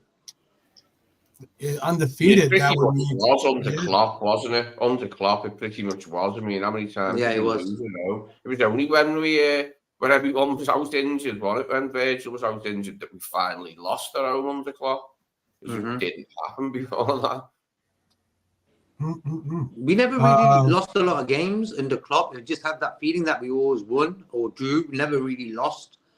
We had that mad phase, that year when Virgil was out. We went through a mad frenzy. Never seen that under Klopp and stuff. But under Klopp, we never used to always lose. It was just like a feeling. Yeah, we're going to win this, no problem, you know. And that's what Anfield does for our club. Because like when teams come to Anfield, you talk to a lot of professional footballers. They all talk big about Anfield, you know. Even Rashford was talking about it, that Anfield's probably the best atmosphere he's been to as a supporter. Arsenal were able to keep teams out last season and score first. A lot of the time, like in crucial games, they managed to keep a clean sheet and then score first in a lot of their crucial games. And something that annoyed me about us last season is we just could not do that. Even teams, I don't think we kept a clean sheet at Anfield against even all the relegated teams and the other crap ones around them that just about survived. We just didn't keep a clean sheet at home against none of them teams. And even, Virgil was playing, mate, you know what I mean? We had our full team out, but the organisation was shit. What is your bold prediction? Your fourth bold prediction here, Mr. Irishman. I've been struggling with a few. Look, I was going to make a joke one, but my bold prediction, I suppose it would be a bold prediction for me, is genuinely that Darwin Núñez will actually hold down the spot. Whoa! No, I didn't say no. I didn't say. Hey, do you want me to finish? No. Oh, okay. Yeah. That's a whole other thing. Yeah. Well, yeah. So what I'm saying is, I don't think he look. No, he's 2 years. He hasn't done it, right? He hasn't done it in 2 years. Nobody can tell me he's really done it. I mean, come on, let's go. Let's be real. Right. Yeah, let's be real, but let's nail down the spot. Yeah, nail down the spot, right? So I wasn't reacting to that. I was just reacting that you have. But just last season, think that this will be his season, basically. That's why it's a bold prediction. I don't have any other choice here, right? So last season he was dropped for the first 3 games, right? And Yeah. he gets in. I And think one of he them was was also dropped. because of No, I know. Can I? I'll just. So in my mind, he was dropped at the start of the season. He comes on because the guy gets sent off against Newcastle, scores 2 goals. He's in the team, right? Has a middling season, has an okay season. What happened last 3-4 games in the league when we were trying to get points? He was dropped. Klopp dropped him. He dropped him for Gakpo. He didn't start the last 3 games. He was on the bench. He was fully fit, no injuries, no problems, nothing. It wasn't working. Just like Ibu was. Ibu was dropped and Kwanzaa started. Kwanzaa, it was like, oh, will it be Ibu Kwanzaa? Will it be Ibu Kwanzaa? And then with about 3 games left, people are like, oh yeah, it's obviously it's going to be Kwanzaa. Like, yeah, he's the guy now. People had kind of twigged it. It was the same. Klopp had gone with Gakpo. It was, I'm going with this guy. I mean, or I'm going with that guy. I mean, this isn't so. My bold call really is that this guy, who to me hasn't really shown it or done it for 2 years now, at the level, that he might actually nail down a spot if we play with a more, uh, what would you call it, a standard number 9. I mean, an out and out number 9, just a striker. He might have less to do, less pressing, less work, less kind of tactical information to take on, which I don't think is his strong point really. The whole brains thing, I don't think is his strong point. But more just go and do your thing. And I think he might. I don't think he's going to set the world alight, but I think he might save his career, as it were, because hey, everyone gets 3 years now apparently. But here we go. That is my bold call: is that he'll actually be okay. Yeah, he won't be terrible. So okay, give me a number. I will say 15 in the league. I'll say 15 in the league for Darwin. Okay. Okay. All right. I'm up for my final prediction. All I was trying to do earlier was just bring up the caveat that one of the reasons why I got, I think it was that last year or maybe it was the year before that, I thought. So one of them I thought was because he got a red card or something for the headbutt that he did against. No, I mean no. When I was talking about games, I was talking about games he was on the bench for. Yeah. Okay. If he was banned, he's not going to be on the bench. Didn't start. So that was he. I mean, that was the thing. Like I remember having the argument with somebody. Okay. Like, I'll take your page. Yeah. I got you. Yeah. I got what you're saying. No. I was just making that one little. No, he was available for selection. But And he was on the bench. He was on the bench because I'm just making the point because my bold prediction is that we will see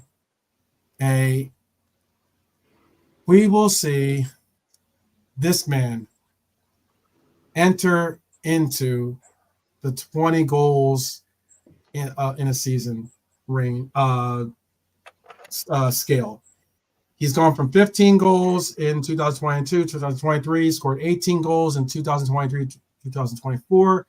In 2024 and 2005, I actually have him. This is if you want to make it bold, because I know 20 wouldn't sound that bold, but I have him increasing this by a plus minus of +7 to that goal tally. 20 in the league, is it?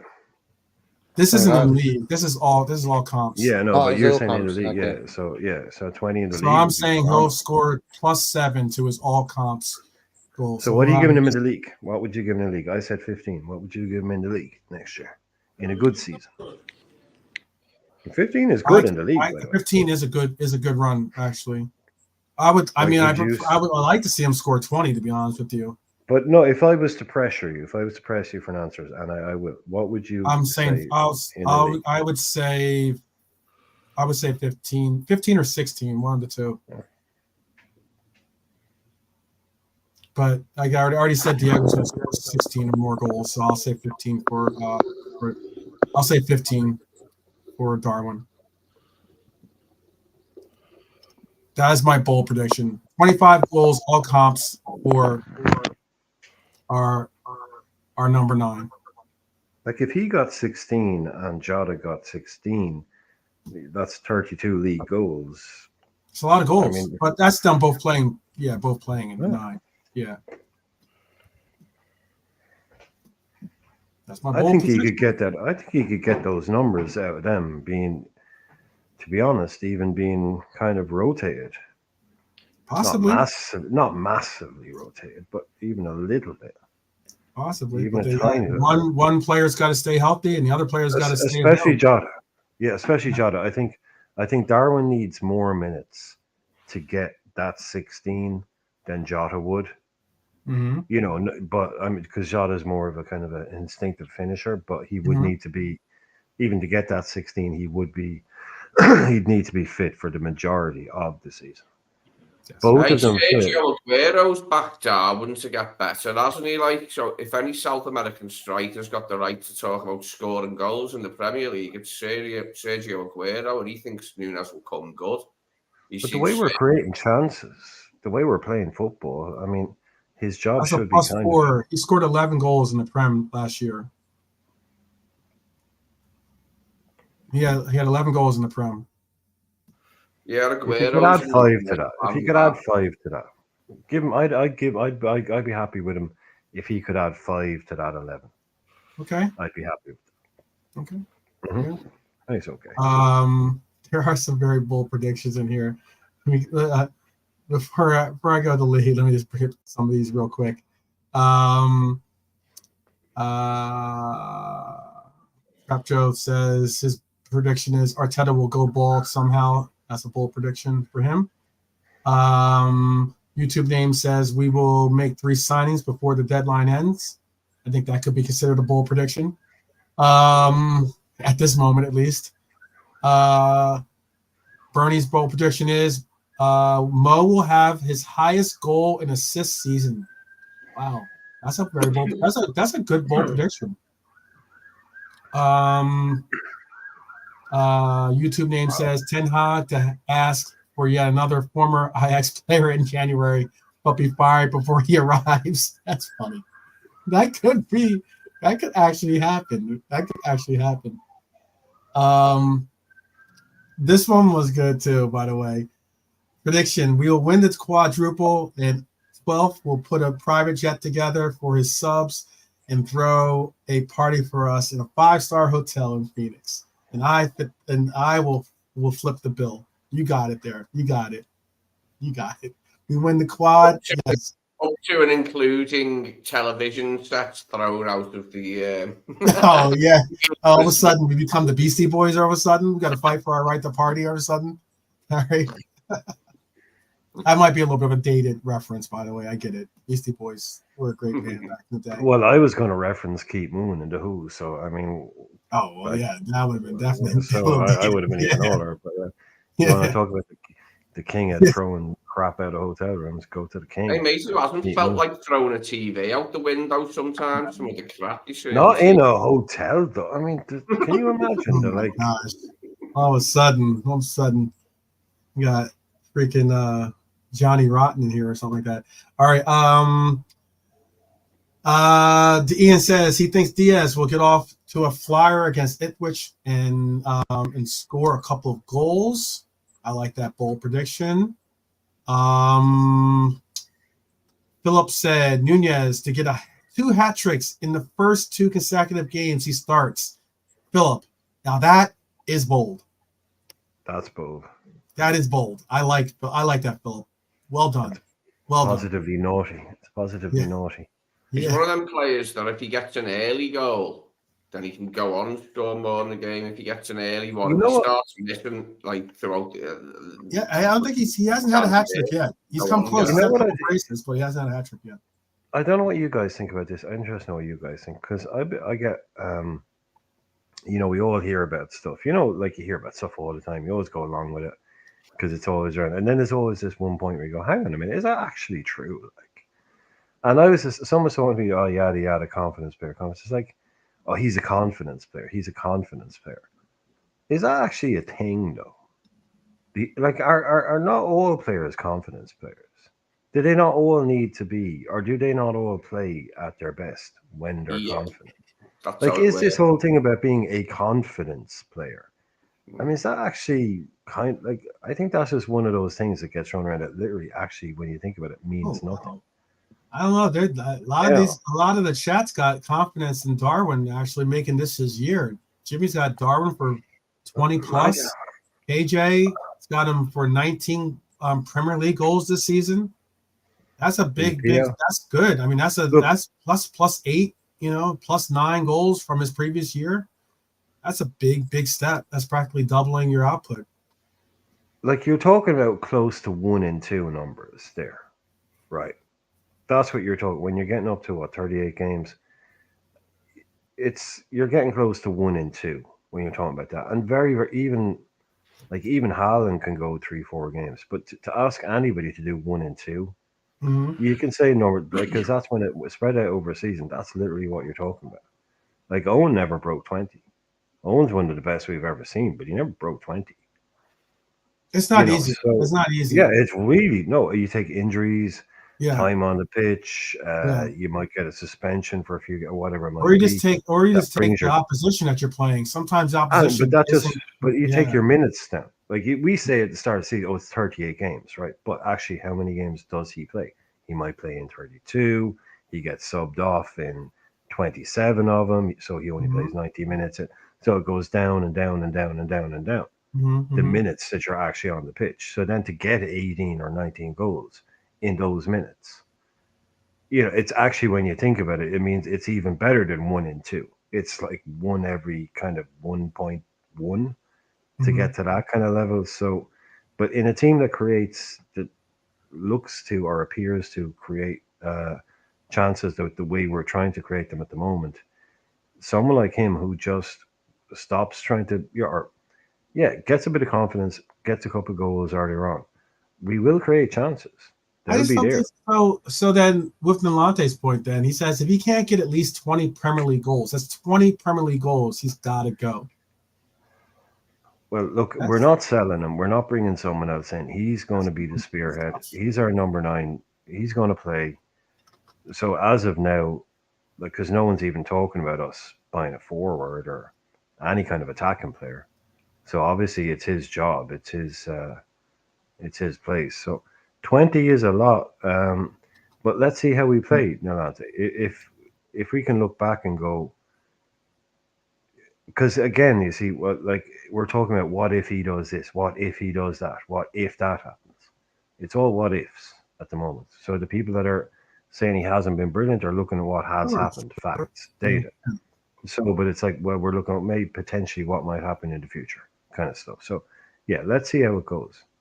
But I think we look like the kind of team who, if you put a finisher up front, will get goals. It won't be that, he's not asked to do all the clock work, I don't think. He's asked to do more kind of put the ball back in the net type work. Like, for instance, there was only 3 players in the entire league that got over 20 goals last year. Oh, it's not vintage. We've spoken on this already. It ain't a vintage era. We've got the Watkins, Solanke. It's not vintage. We know that. No, I mean, they didn't even get 20 goals. Those are not even the people that got. No, only 3 players that got. I'm sure you probably would be able to guess the 3 players that got the 20 goals. But I mean, like, I don't even think I'd have to put it into a trivia question. I mean, the players we ain't get. Yeah. Holland had 27, Palmer had 22, and Isaac had 21. And Cole Palmer had a boatload of, not taking away the credit for them being penalty kicks, but a good number of his 22 were from penalty kicks. So you add that into the fold. I mean, penalty kicks are goals, period. I get that. But what I'm trying to say is when Darwin Núñez doesn't take our penalty kicks. Yeah, we don't. Yeah. Those are all opportunities of goals that he's not even getting, that Cole Palmer does. How many depends that we get, though? Oh, we don't get. Last year we didn't get a lot. Last year didn't get. Yeah. But there were some years when Salah would be.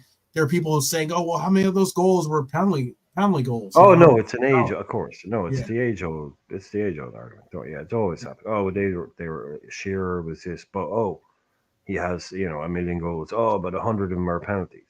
So yeah, whatever. A load of them were free kicks and amazing goals as well. So it is what it is. Suarez. That's what makes Suarez's 32 goal season in 33 games. I think when he was banned for the first 5 games. Yeah, it makes it even more. Even That makes more it exceptional. Yeah. no penalty goals. I think he scored 32 in 33, had a load of assists, no penalties.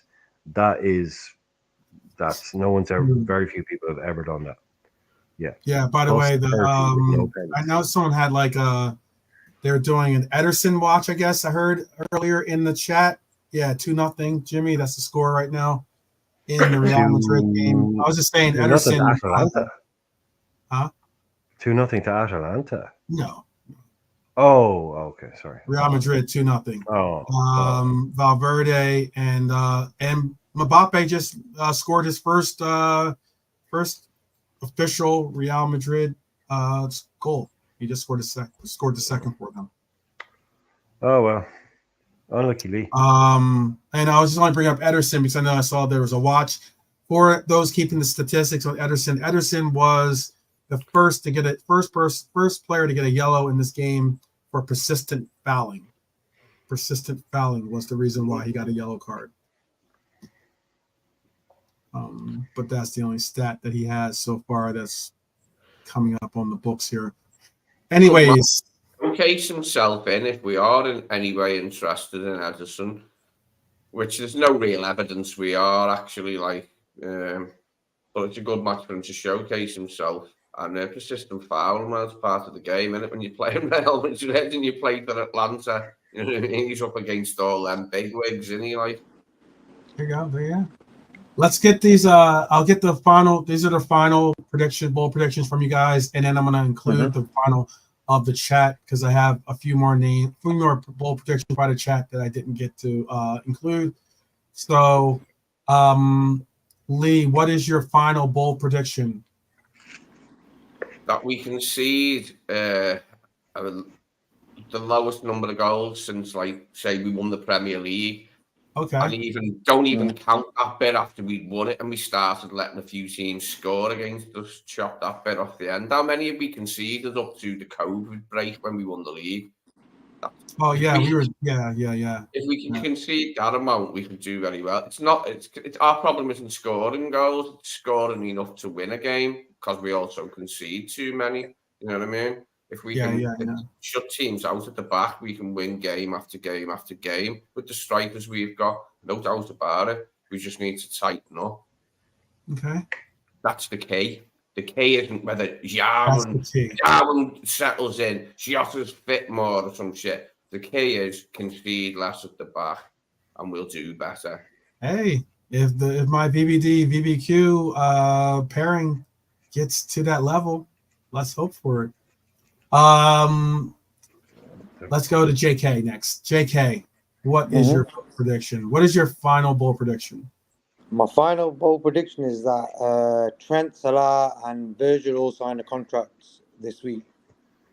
Ooh, that is a bold prediction there, to be honest. That is bold, bro. This week. Yeah, this week. I mean, there's only like what 2-3 more days left in the week, so that's why it's even bolder. So yeah. You know, depending on how you look at where your week starts, that's why I'm saying it that way. So I think we can tighten up without any signings. Yes, it would have been better with a new DM and a new centre half, but I think we can do it just with Slot's coaching. If he looks at that shit from last season and goes, "Nah, we're not playing like that, mate." You know what I mean? Yeah, totally know what you mean. Brian, this is your final bold prediction. So we're expecting. You said you go bold or go home, so we're expecting a bold prediction. Let's hear it. Well, I went big earlier on. I was kind of, so it's not going to be the boldest of the bold, but okay, I got you. Yeah, I think I'm trying to think of something that's genuinely impactful. But I think that outside of Liverpool, my bold prediction will be, Manchester United will win a cup. There you go. I don't know. I've run out of Wow! Wait! You just wait. We'll win a couple of games or a couple. No, they'll win a cup. I think Man United will win a cup. Oh wow! Yeah, and they'll convince their fans that they're back or something again. But yeah, I think I would assume it's basically, probably the yeah. FA Cup then that they're going to win, right? Maybe, yeah. You know what? It might be bloody better in a way that we Because don't buy the fans have been really. Oh, sorry to cut across you. Yeah. I was to say the fans. I've heard United fans say that the League Cup isn't anything. Maybe it's the Well, FA some of them Cup, will. I don't know. same level to me. They always have been. One's not bigger than the other, like really, to me, the League Cup and the FA Cup. Well, the FA Cup. Sure, that's the thing. That's just going back in Not time. anymore. In The the FA Cup 80s and the 90s, massive. the FA Cup was huge. The Oh, I FA Cup, got you. like, Yeah, it bigger. was. Yeah. But now is it? No. But I don't know. I honestly, I had You ran three out. good Yeah. ones. You want I had three big. good ones. You want big But early. a bold, yeah. But you want a bold prediction. Like, I think they'll just go and do that again. Bold. They're going to go and To be win, like, to say that Eric Ten Hag is going to win in 3 well, years. they Eric won Ten one Hag's the gonna have last time. 3 Yeah, cups. exactly. That's a And bold then prediction. They'll think it's okay. They'll think it's That's a good bold prediction. To be honest, that Yeah. is a very bold prediction. It would be fitting. You know what? This man right here has a bold prediction of his own. He says, "Rest assured, you'll hear the name Anthony in relation to goals and assists this season." That's a very specific comment, isn't it? Ah, Rest assured. The FA Cup's been dying on its ass since Sir Alex Ferguson decided to play, a pathetically weak team because he'd been in the Club World Cup and he just didn't want to take the FA Cup seriously that year. That was really one of the nails in its first big Yeah, nails that killed it. the FA Cup because Yeah, other yeah. teams started following suit. Then other Premier League teams went, "We'd rather stay up than be in that shit." You know what I mean? And that's the way it started going. When I was a kid, it was as big as the European Cup final, the No, FA Cup final. Not bigger. Yeah, I'm not like I said this to 12 man a while ago, and I'm not being like I'm not making this up. I'm not being genuinely up until around 87, 88, 89.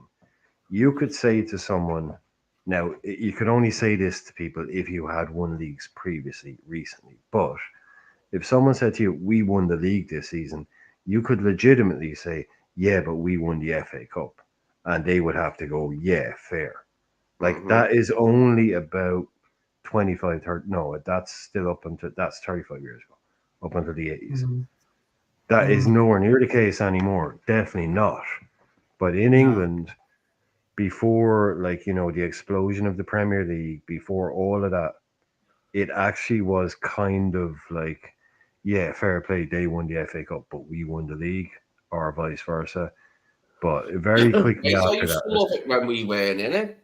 Even if we weren't in it, like when I was a kid, I was well into the FA Cup day because of the programme, the pre-match 3-hour extravaganza from 12 o'clock till 3 afternoon kickoff. You got 3 hours of stuff, and it was player banter, players behind the scenes doing this and doing that. it used to start at 9 o'clock in the morning.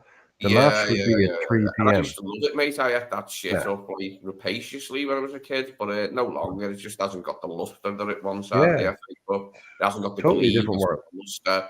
Fergie was one of the first ones who started tarnishing the thing with his no-show in '99.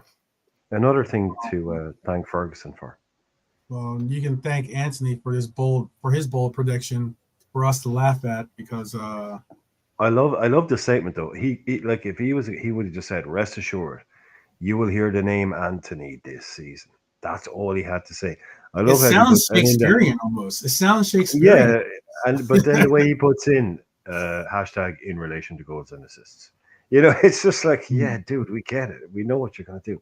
He could have just said, "Rest assured, you will hear my name this season." It's not like we weren't expecting you to hear it like in terms of, I don't know, winning MasterChef or something. Like we know what you're on about. It's like it's so clunky in terms of in relation to goals and assists. Yeah, I know. I saw that and I was like, what the? I mean, I guess that happens when you're a 90 million pound player that had scored one goal in his first season or something like that. What about Jadon Sancho? Yeah, exactly. Sancho, like him and Sancho, that's like nearly 200 million quid right there. Yeah, left. On both And I'm wings. thinking, But hey, that's what happened. Yeah. That's what you get when you're a big time club with that kind of pool. Yeah, got the pull, haven't they? They've got the You track get to beat quality on, like that. haven't they? Yeah, I just feel Yeah. Well, if they were offered Liverpool wages at Manchester United, half of them players wouldn't have gone there. It's the wages that. No, yeah, I agree with you on that, but there's context to it because you know why, JK, why I would differ in that the context is a lot of the salaries are, at least for Liverpool, are incentive driven salaries. So you might be making a modest in Premier League terms wage, but yet you get a lot for goal bonus or for reaching the like the quarters or reaching the FA Cup final, or you get all these different type of bonuses for doing those things. If you're on Manchester United, the chances of you making the Champions League final, if you got me a signature and you're wanting me to sign, and you got to say Manchester United, for me to get all my cash or my money, I got to make the Champions League finals, or I got to make it to top 3 in the league or something, or I got to get over 20 goals in the season. Like, I'm saying I'm good. I'm not accomplishing that on a Manchester United team. You know what I mean? But you got to be realistic. You see that on a Klopp team or a Liverpool team, especially a Klopp era team, chances are, there was one year that we had where the Golden Boot was shared by 2 of our own players. But just on that, like incentivized contracts for players, bonuses will be heavily incentivized towards goal bonuses and win bonuses. It won't be about whether you get to X or Y competition final. Like, it'll be win bonuses. And goal bonus. Obviously, and goal bonuses. Obviously, not for defender. Clean sheet bonuses. But you will get some incentives for reaching finals. Yeah, but where we end up paying the most of our money is in the win bonuses and goal bonuses. They get their big, their nice kind of individual bonus to get to the Champions League final and stuff like that. But I mean, that is kind of where we make up the balance. Is it's 50 grand, 60 grand for some of these players just on a win bonus. That's it. Like, you can go from 200 grand a week to 250 if the team beats Brighton at the weekend, even if you don't play. That's a big bonus. Like, it's a big bonus. Yeah, that's where, that's why they talk, you can say to a striker, do you want a 20 grand goal bonus and a 10 grand win bonus, or a 5 grand goal bonus and a 50 grand win bonus? You want the 50 grand win bonus because even if you don't score and the team wins, you're getting 50K. So even if you have a bad game or you don't even play, you're on the bench, you get the win bonus. They get appearance bonuses. You're on 200 grand a week. If you play, you get a difference between an appearance bonus or just sitting on the bench bonus. You can get some of these guys, man. There's a pay that you get by just not even if you're not picked. If you think about it, you can play, right? Say you can go, you can earn 100 grand a week, or you could be in a position where you could earn 100 grand a week, or if you play, you score, and the team win, you're earning 200 grand a week. Yeah, it makes a huge difference. That's an incentive. That's some serious. Yeah, it's like, okay, right. That's how you make the big money. But if you're stuck in a contract where not stuck, but if you're in a contract where you're going to make 100,000, and that's for the next 7-8 years, like a Chelsea or or something like that. Yeah, what's the incentive? I'm getting paid whether we win or lose. Who cares? Especially for a 20-year-old kid. I mean, that's fine for some 30-year-old. Always come in on a late deal, not 7, but a kind of a cushy deal. But for a 20-year-old kid that needs that motivation, that needs to go, hey, look, we're paying you $2 million a year right now, but next year we'll pay you $4 million a year if this and if that. Funny statements. Can I say what one of my other predictions for the season is? That I will laugh my head off. And another part of my anatomy of Chelsea draws some of the crappiest, never heard of them teams ever. in the Europa Conference League in the early rounds and not in the group stage. I'll laugh my head off seeing the names of who they play and giving them banter online about it. Just wait until you hear the names of those stadiums. Lee. No, yeah. That'll go in your room 101. The one The that Wankdorf Stadium. one that tickles me Chelsea, is- yeah, Todd Bowley at the Wankdorf Stadium. I mean, it's just got a ring to it, hasn't it? I do. Let me just make sure I get all, because I know Bernie had a prediction. There's only like 3 predictions that left in here from the chat that I'm going to bring out. Philip said Nunez to get 2 hat tricks. I already said that one. I'm sorry. Champions League said that one. Oh, sorry, it just updated. Bernie has 4th prediction that Pep will fall in love with 10 cents and run off to outer Mongolia with him after the first game of the season. Okay. and become a I can see it. I can see that. Yeah, that's the most. 50 Cent's That's the brother or most. something. That is the I most know. sensible prediction. That's the most sensible I don't prediction. know. I we've thought had that all I night. was thinking that too. I might be 50 Cent's younger brother. 10 cents, man. No, but her Still first short of a prediction, dollar. the one Still she said 40 cents before short of a about dollar. Go on, Champions JK. League and Premier League win, that's for me the best. That's the boldest. That's I'll probably go the with that boldest one. one. Yeah. Yeah, definitely. Big up, Rusty Crab. Robert asks, do you think Trey Leone will get added to the squad for the start of the season?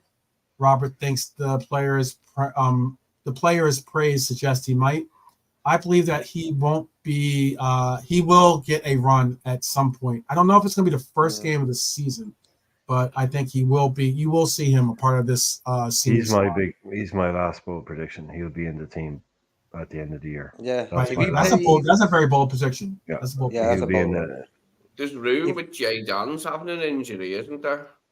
It's a shame about Dan's. You know, Dan's is certainly a player I thought was going to get a real, real concerted effort or look at this preseason, especially considering that first game we didn't have even a striker. He would have been able to get a pretty decent run as that striker. As much as people laugh at the Carabao Cup, the high point of last season was winning it, and we tailed off from there. And Jay being part of that was one of the big things about it, wasn't it? And the other lads as well, the other young lads, they were all a part of it and on the pitch, like when we were running around with the trophy. I don't care what other clubs say about it, the Carabao Cup. I don't think, I said what I thought about the FA Cup these days. So you can shut up there, like. And that was the high point of last season, wasn't it? Like their emergence. We managed to beat Chelsea with all their expenditure, and we had a bunch of kids on the pitch at the end. It was so. I hate people who turn down trophies. Because you know why, Brian? It's like when you look at if you did a table for all the club trophies won in England, at that League Cup last season adds to that tally, you know. So for me, Everton have never won the League Cup. Everton have never won the League Cup, and they always say it's shit because of this. And you know where that's coming from, mate. It's jealousy. They would love to win the League Cup. They would love it. Yeah. I can't stand those people that say, "I don't care about it." Like they're usually about 18, and they're like they've seen us win one league title. I don't care about the cups. Cups aren't good enough for us. Cups aren't this. Cups are that. Cups are what this club is built on. Like you just said. You go to the Champions War at Liverpool, and there's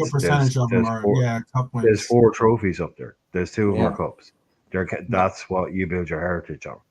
Like that's all part of it. All these people, I don't care about the. I'm too good for the FA Cup. All these people, man, they don't care about football. If they don't want to win a cup, if they don't know what it means and feels like to go and win a cup, and they don't want to be involved in a part of it. Yeah, Pep said it. He said the best thing you can do. Is win that cup earlier on because it sets the team up and the mentality. Yeah, there you go. Yeah, they done 4 in a row like we did. We did 4 in a row when I was a kid, and they were bossed them 4 League Cups in a row. They always did it. Lee, if you look back at it, I thought it was weird at the time. I always thought it was really weird, and I couldn't understand it. But now it makes sense to me. When you look back, he used to play like his best 11 in the League Cup. in like really early rounds when people, oh well, they're obviously going to change it up tonight, and De Bruyne will be playing, Aguero will be playing, all their best players will be playing. You're like, what's he doing? Like playing all these big boys in the League Cup. And he said it himself. He said, there is nothing better. You cannot beat winning a trophy with a team. And he said, the best thing about England is it allows you to do it in March. Like he said, even it's like late February. So he said, that's the best thing in England. You can win a trophy in March. You can't do that in any other country. Bob And that gives Paisley that. never said it himself, but people used to say it for him that like he'd do the League Cup because he knew like to win the FA Cup as well as the League and the European Cup. You know, we got the European Cup in 81 and 84. Both years we won the League Cup, and both years in between them 2 years we won the fucker as well. So it was just an ongoing thing. When I was a little boy, that was one of our trophies, one of our main trophies. You two I know have a exactly question. right. If you can't win a league, win a cup. In the chat, I'm going to bring up two photos. I'm going to ask you to put a number 1 for the first or a number 2 of which you prefer. Okay, because I know that we have These a aren't different. pictures of Lee, by the way. These aren't They're pictures not pictures of Lee. Don't worry. Not pictures of Lee. Yeah. They're not pictures of goodness Lee sake. and Tracy. Don't worry. No. I was about to say that. Brian. The paparazzis. Oh. The paparazzi, JK. Paparazzi Yeah. pictures of them out on the town, Yeah. you know. Coming out of Starbucks. Yeah. Coming out of Goodison. I know. You're like, no pictures, no pictures. No, none of that. So Lee in a Man United top. there is this logo, which is the logo that we use for or the crest, the badge that we use, right? My favorite. And there is this badge that we have used for our kits. Put a 1 if you prefer the first, and put a 2 if you prefer the second on our kits. That's what I want to do. I want to do like a impromptu poll with us. I'm a traditionalist, and I sort of did prefer it in the old days when it was just the bird itself, like with all the jazz. This is didn't one. used to have the Shankly Gates at the top of it when I was a kid. It was just there, that bit. There was none of the other jazz on it. Obviously, we had Nad Hillsborough, so they didn't have the Eternal Flames and that, but we didn't have the Shankly Gates and the Paisley Gates and insignia. I was just wondering which would win iconic. out. Yeah, like because I mean we've gone between, like, I would say less is more. I would say less is more. There. This is the second, and this is number 2. I love number 2 though, Lee. I love, like you said, the Eternal Flames. It is busy. It is busy. Yeah, Brian, that's the one. Maybe if you took away the top bit and you just had the Flames and the Established 82, and you took away the You'll Never Walk Alone bit. Yeah, take away the ribbon at the bottom. The ribbon at the Oh, bottom. even that as well. Okay, take away. But it's what you grow up with, isn't it? Like as soon as I see that second one, that's what hits me recognition wise. Whereas the first one, I love the first one because it's real simple. It is beautiful. Number 1 for me. Yeah. Both of them are. This one has the obviously the foundation of the existence of the club. Has obviously You'll Never Walk Alone part of it. It has the Eternal.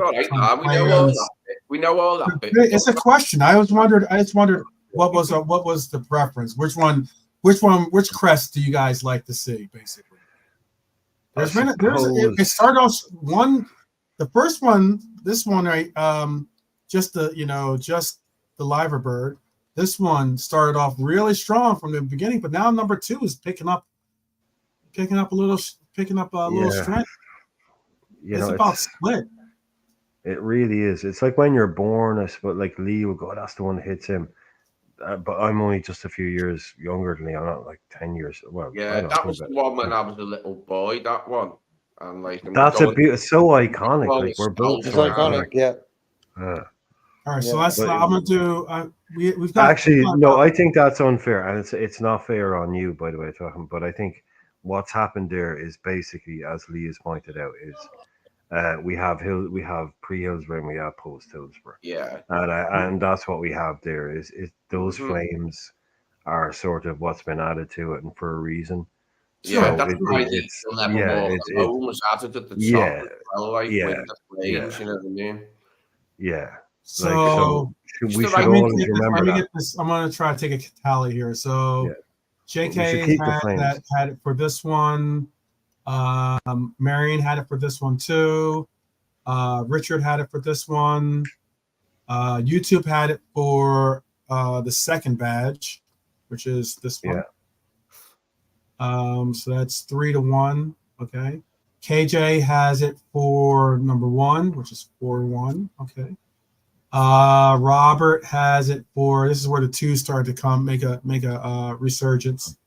So that's 4-2 for Robert, and then Jimmy made it 4-3 with his pick, and then Rasta had it basically knotted it up at 4-4.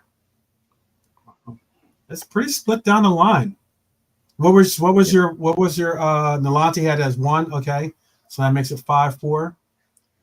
Brian, JK already put his vote in the chat. So, what is your vote, Brian?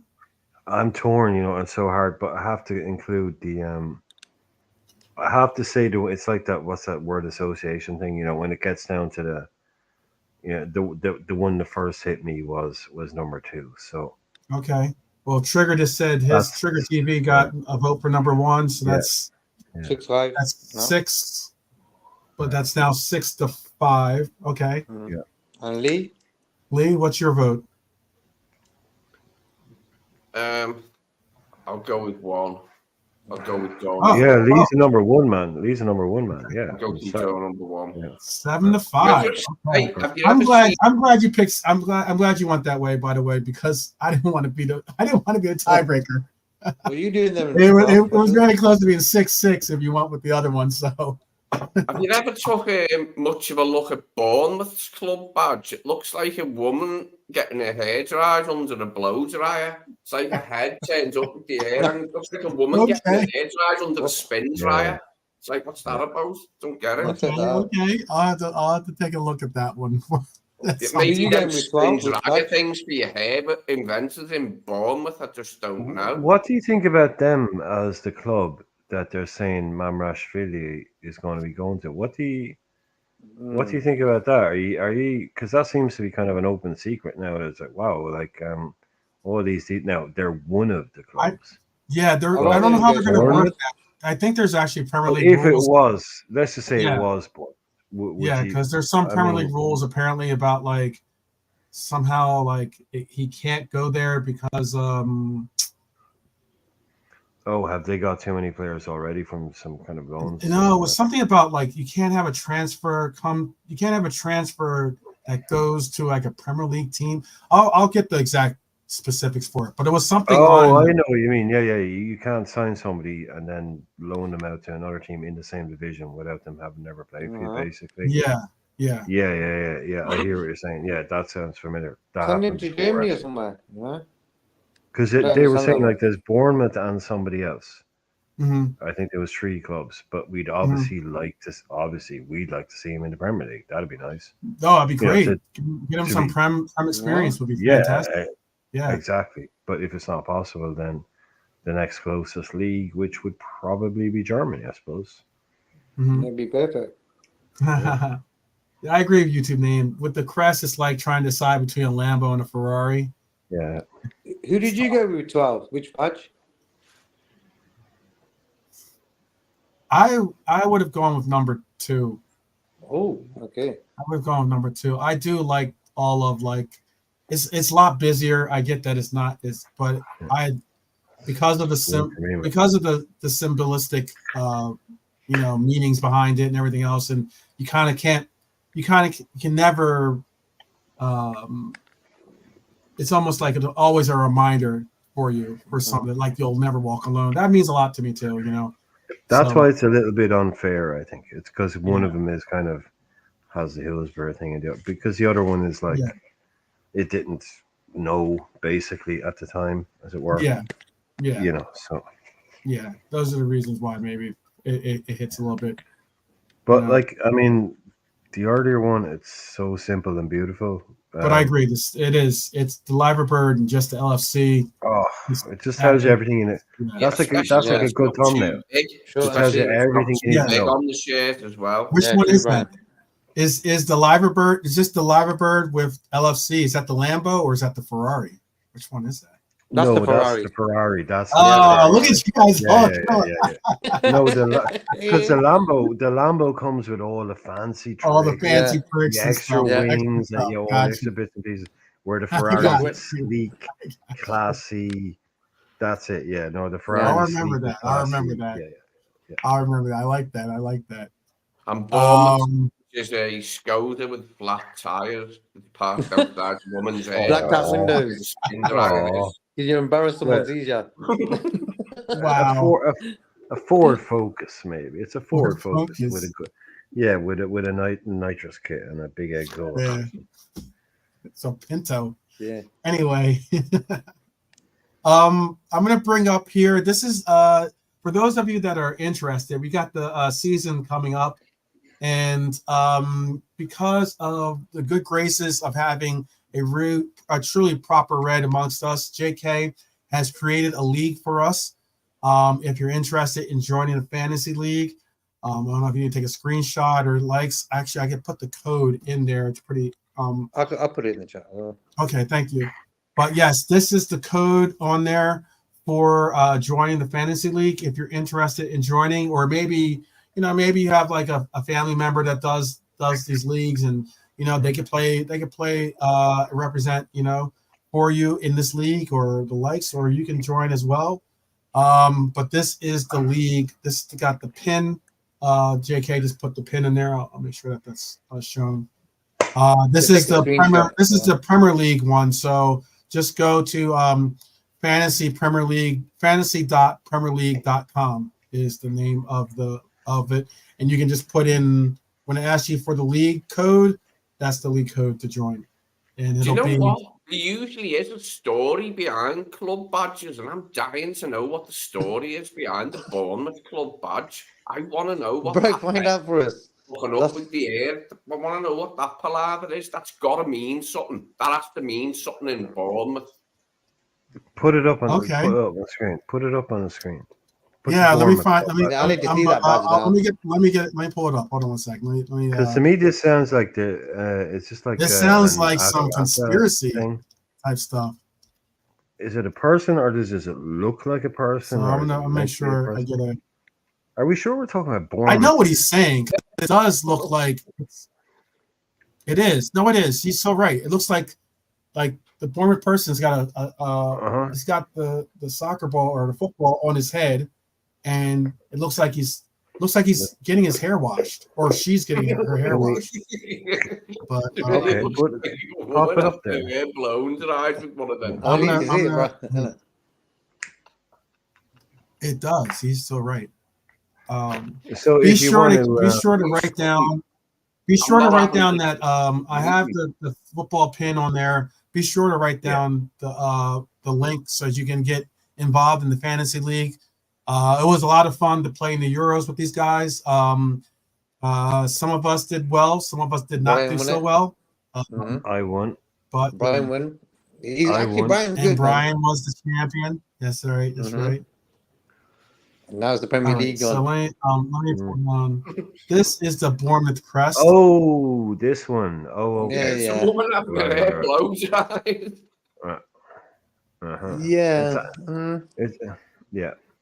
It's Andy Carroll going up for a header, That's true. With his hair open. I think it's well, I know what it is, but I'm not going to say what it is because it'll be boring. But yeah, I get what that is. Yeah, I totally I get it. It doesn't mean anything, by the way. The crest of AFC Bournemouth features black stripes to reflect shirts worn by players past and present for more than 40 years together with gold detail to signify the recent success. So, doesn't really give. Yeah. It's a cool badge in a way. I like it in a way. If you, all I'll say to you, Lee, is look at your new favorite team, right? Who's your new favorite team that you've just decided? No, Atalanta. Atalanta. Okay, how about this? How about this? I'll give you this Go question. and look at some Atalanta badges, Lee. Go and How look about at some this? Yeah, I I've will seen that. ask this. This is a There's this is some a very, cool. This very is actually similar. an interesting trivia question for those out there. That is actually a former player. That is a silhouette of a former player of Bournemouth. Yeah, I know who it Can is. you name who the silhouette is? Can you name the player that is represented in their badge? Yeah.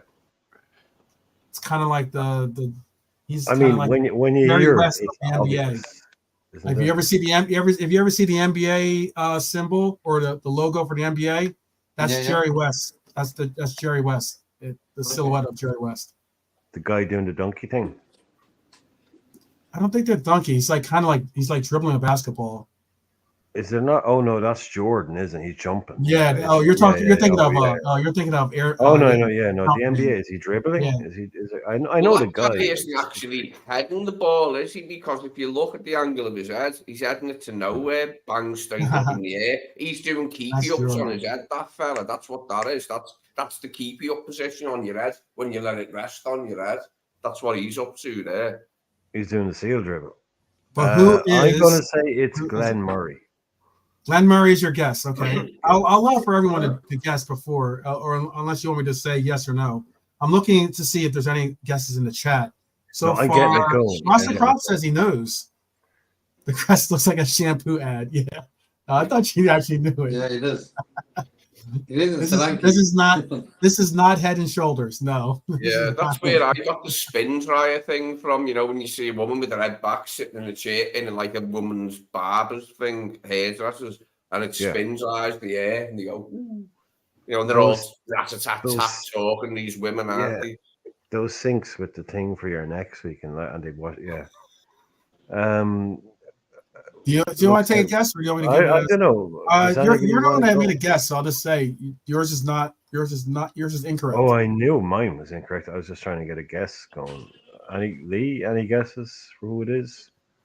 Oh, JK, I mean, He anybody? just looks Italian, the guy. I don't remember any of their like famous players or anything like. Yeah, that's the thing. I'm guessing Lamonte 70s. I'm guessing 70s. It was not. It was. I will tell you, he played most likely. I'm guessing 80s. He played. This guy's most likely played previously before the 70s, because before the 70s. No idea. He held two positions. He played for the team, for the club, and then eventually became like a top dude someone, and then he worked for the club after. So. Yeah, became like an ambassador type dude or something. So he had an actual official. He had more than even that. He had an official. Oh yeah, so he worked for. So who's their most famous ever player from the 60s? Who's a famous No, he must have had long hair though. I think they're telling us he had long hair. Who was that famous guy that played for that used to wear a hat? No, that's not it either. Lee, who was that? Lee, who was that famous guy from the 70s who used to have long hair? I'm going to try Lee. Yes, that guy. Was it Frank Worthington? Yeah, he might have played there, yeah. It looks like him there. Was it Frank Worthington? I think he might have played. He played, I'll tell you this, he played in the... That's not an answer. Was it Frank Worthington? No, it wasn't. No, okay. This guy played in the 50s and 60s. Just so you know. Yeah, we're not getting it. Okay, that's too rich for my blood. That I can't go exactly. All right. Come on, man. Come on, it's born. Come on. Come on, man. Let me see if I can get you a picture of the guy. Too rich for my blood. Oh, classic. I'll see if I can get you a good picture of him. I'm trying to get a picture of him where he's actually Bournemouth in the 1957-58 season. That's my specialist subject. Yeah. Oh, if you'd guess, that was that's when he played actually, 1957. So that was his first year. All right, I'll show you this player right now. Make sure I get the picture up here. Dickie Dowsett. If that's right, Marianne. This is the player. If Marianne is right, fair play to her. That's a hell of a name. Marion with the shout. Well done, Marion. Dicky Well Dowsett. done. What a name. Yes. Was That is who it is. Dickie does it. Okay. Closely Oh, related to Dickie Dorset. I'm not it sure was that was back when Dickie could be a nickname, or apparently. Dicky Not- Dowsett. Well, Dorset's down there. Oh isn't it? no, her hobby, her Yeah. Everton supporting hobby told her. So fair play to Marion's Shout out Everton to supporting hobby. Mr. Southward. Yeah, Yes. Mr. Southward has been he's been a major part of our He looks chats happy. for long times. Without ever being Yes. in them, Yes. He looks Italian in a way. I don't know. He looks Italian. Dicky I Dowsett, kind of- YouTube. It kind of is really. Dicky Dowsett is kind of like the secondary. He was probably in Boogie it Nights. is a Boogie Night style I think name. he was. Yeah. But good old Mr. Double D. He was. I know. He doesn't really look in anything like. 1957 and 1962. He played for this team, and then he became the commercial manager for them. And he held on to that position for a while. I didn't see how long. Yeah, but I'm assuming he scored like 1 billion goals or something, did he? Or was he like a centre half? I mean, he got on the crest, not just. I mean, they've had other players. I mean, what did he do that made him the guy that got on the crest? I mean, he was their commercial. I think it was simply because he was the commercial. He was the commercial manager for 15 years for them. Yeah, it must have been I don't think it was anything. He was their put striker. him on the crest because he was a commercial manager. I can't see that at all. They've he was the striker. Yeah, he must be some kind of local hero or something. I mean, he's on the bloody crest. Like they must have done. Oh well, something. yeah, no, there is something. There is articles calling him the greatest. Says he's Bournemouth's greatest ever player. So yeah, he's obviously some kind of like local. Yeah, he must. He says Dickie Dowsett's influence extended beyond his goal-scoring fest in the 60s and 70s. A famed header of the ball. That's why he's got that. Yeah, Hobie said he was their most prolific goal is on the club badge. So that's what it is for. Interesting. Yeah, he's their most prolific goal scorer apparently. Yeah. So yeah, he was a goal scorer. Yeah, you have to see. That's how you get your face on club badges. You got to score goals. Yeah, that's how we do it. I mean, at the end of the day, you can be the world's best ever, this and that, but yeah, people remember the fancy boys, don't they? Oh no, that's an amazing accomplishment though, to be the poster boy for the club. I mean, like you play for a club. That's incredible. Oh no, to still be that's exactly what we're saying. Like that's how you do it. Yeah, you have to be. I mean, like so many amazing players don't get that kind of recognition. It's so actually get that's that. Like, incredible. It's unfortunate, but unfortunately, it's like the guys that go and score the goals, like the lead singers in bands or whatever. Yeah. They tend to be the guy that I see that. Yeah, but Marion's hubby said that he was the most prolific goal scorer for them. He was their most prolific goal scorer. So Marion's husband knew who he was, man. Crazy. Yeah. That's football knowledge. That's cool. Yeah, he's unfortunately no longer with us. He passed in 2020 at the age of 88. Oh. But I'm not surprised, man. Look at that picture. Look at that. That's like Bournemouth. There's people at bowling and stuff. This is England in the 30s and stuff. That's an old school stuff, man. When they that would have been a Bournemouth, there would have been a tennis club and a bowling club and a football club. I mean, all would have been one part of the same thing. I don't want to hear anything. Bournemouth's got to show a little bit of love for us right now for showing some of their greats for as long as we just showed for. I'll tell you that right now. All right, Bournemouth. Yeah, they're okay. I don't remember much before. Like now, does anyone else remember Bournemouth before they've been in the Prem this time? I can't remember them from childhood or like. No, they weren't ever. They were never there early. It was only recently, like they sort of came into the scene. Like Brighton were there. Like Brighton, Southampton. Yeah. They were there in the First Division and Premier League at the start and stuff like that. But Bournemouth, no. They're still one of the smallest grounds in not just the Premier League, Tiny, like isn't in it? England. It's tiny Yeah, there. it's I think tiny, it's yeah. 11. It's 11, I think. 11, and it's barely Oh, how meets many? like the What's the minimum. capacity of Bournemouth Like capacity? 11,000. Yeah, it's Southampton's got 11,000. The Vitality, Southampton had the and that's a Mhm. Dell. new stadium. Yeah. Like the Bournemouth Stadium is their new stadium, and it's That's mad. 11,000. Like that barely meets like credit Yeah. the Yeah. standard for the Premier League. You have to have They're a losing a lot of minimum money then. capacity. Yeah. Oh fuck yeah, Yeah, I mean, absolutely. they can fill that probably 30,000, 35 at least. Yeah. You know. Oh, you could get to Bournemouth from London real easy. Yeah, it's So on the it's on the south coast. Yeah. Well, that's real easy. I get what you're Real saying. easy. I get what you're saying. Vitality Stadium is because they used to be at Dean Court, right? Dean's Yeah, Court, Dean yeah, Court. Dean's Yeah. Court, and then they moved to the Vitality, thinking they were Right. always going I to got what be you're saying. kind of like maybe a Second championship division. club. Yeah. Yeah, exactly, Yeah. maybe. Who knew? Then they Yeah. got Who taken knew over you'd by a come to? guy. Who knew you'd be on a Liverpool channel and get all this Bournemouth history? You know. Wow, wow. Who knew? That was pretty incredible. Yeah. 9,600 was Dean Court, and then now Vitality is 11,307. Yeah, That's pretty it's the That's nice. about smallest. that's about like the their stadium is almost basically the It's the a park. addition. It's a car park. It's the It's a new car park. annex that we just Yeah. put on. It's practically the new annex that we put on Anfield. Oh yeah, Imagine there's that. clubs in the championship with 40,000 seater stadiums. Like They've that got they will Solanke money now. routinely They should fill. build a new stand. Yeah.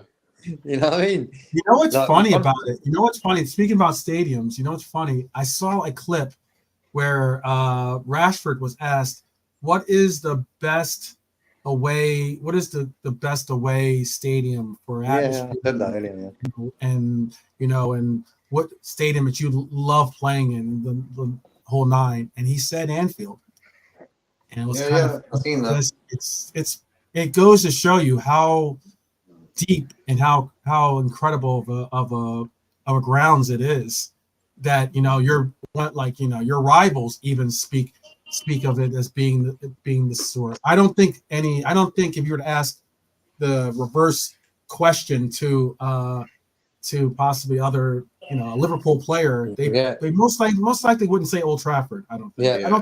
I don't believe they would. When Well, I'd I like think to they're think more they would. fascinated Euro about 96 us was than we are with them. You know what I mean? I think they're more fascinated about us. Like they hate us more than we hate them. I would say. I never really hear us fans talk bad towards Man United. Yeah, Mhm. we don't really like them, of course, but they take it to another level. Them guys, they're like really. It's all against Liverpool. Everything's against Liverpool, you know. So when Klopp said like he's going, them guys were celebrating, you know. the Italian national side for the Euro 96 was the first tournament in England for 30 years since 1966. The Italian national side specifically asked the FA, can we play all our home games at Anfield? We want Anfield, and the FA said, of course you can. And I was To be pleased in about that dressing room, where all that history took place. that. That's what they wanted, to be in that ground. Mm. Like Yeah. for me, I would expect one of our players. If you said to me, as a player, right, what is your favorite ground to go to in the Premier League as a Liverpool player? Yeah, you might say something, something, something, but I would say I would want it to be Old Trafford because when we go there, the atmosphere is off the charts. I think that's probably what Rashford is referring to is that Well, nowadays. I remember. No, but quickly, I'll just finish. Okay. I I think was what gonna say because Rashford I just know that atmosphere. Some of the atmosphere I remember is at halftime watching Yeah, Red but Devils go home. that That fair enough. atmosphere is funny. I know, but if you're asking me to, yeah, but what I'm trying to make, what I'm saying Mm. is, he's talking about what I hear there is a sanitization of football, where you go to all these grounds where it's flat, the atmospheres are okay, they're not as big and as raucous as they used to be in the 80s and the 90s. And when I hear Rashford say that, what that says to me is that when you go to Liverpool, that's when you get the best atmosphere because that's still where the best crowds are because it's us versus them. But that's where you really think, okay, we're alive now. This is really good. And because everywhere else you go, it's a load of middle class people cheering and clapping. It's fine.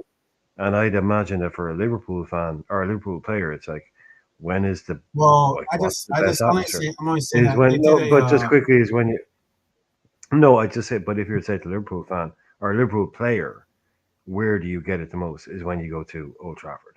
Like those were the ones where you most feel alive.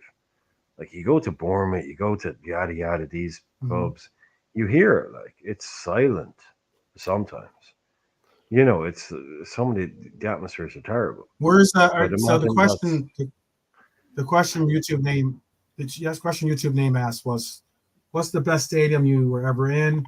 How about we stadium. amend that to Oh, what English stadium outside of Anfield would you most like to go for the atmosphere?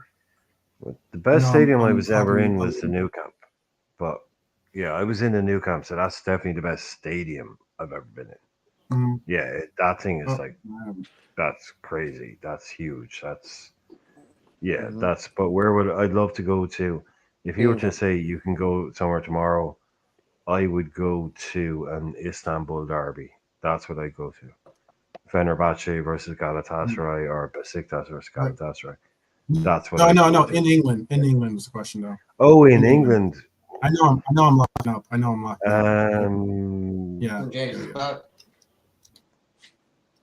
I think one of obviously the lads in Anfield. the chat said St. James's Park. Yeah.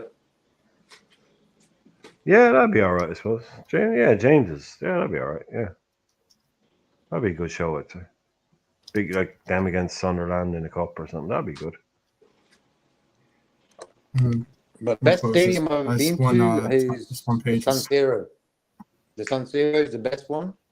I've been to Anfield enough times as well. But the Allianz in Bayern Munich Stadium, wow, it's like a spaceship. So I'll probably they're the three I love the most: like Anfield, San Siro, and Bayern Stadium.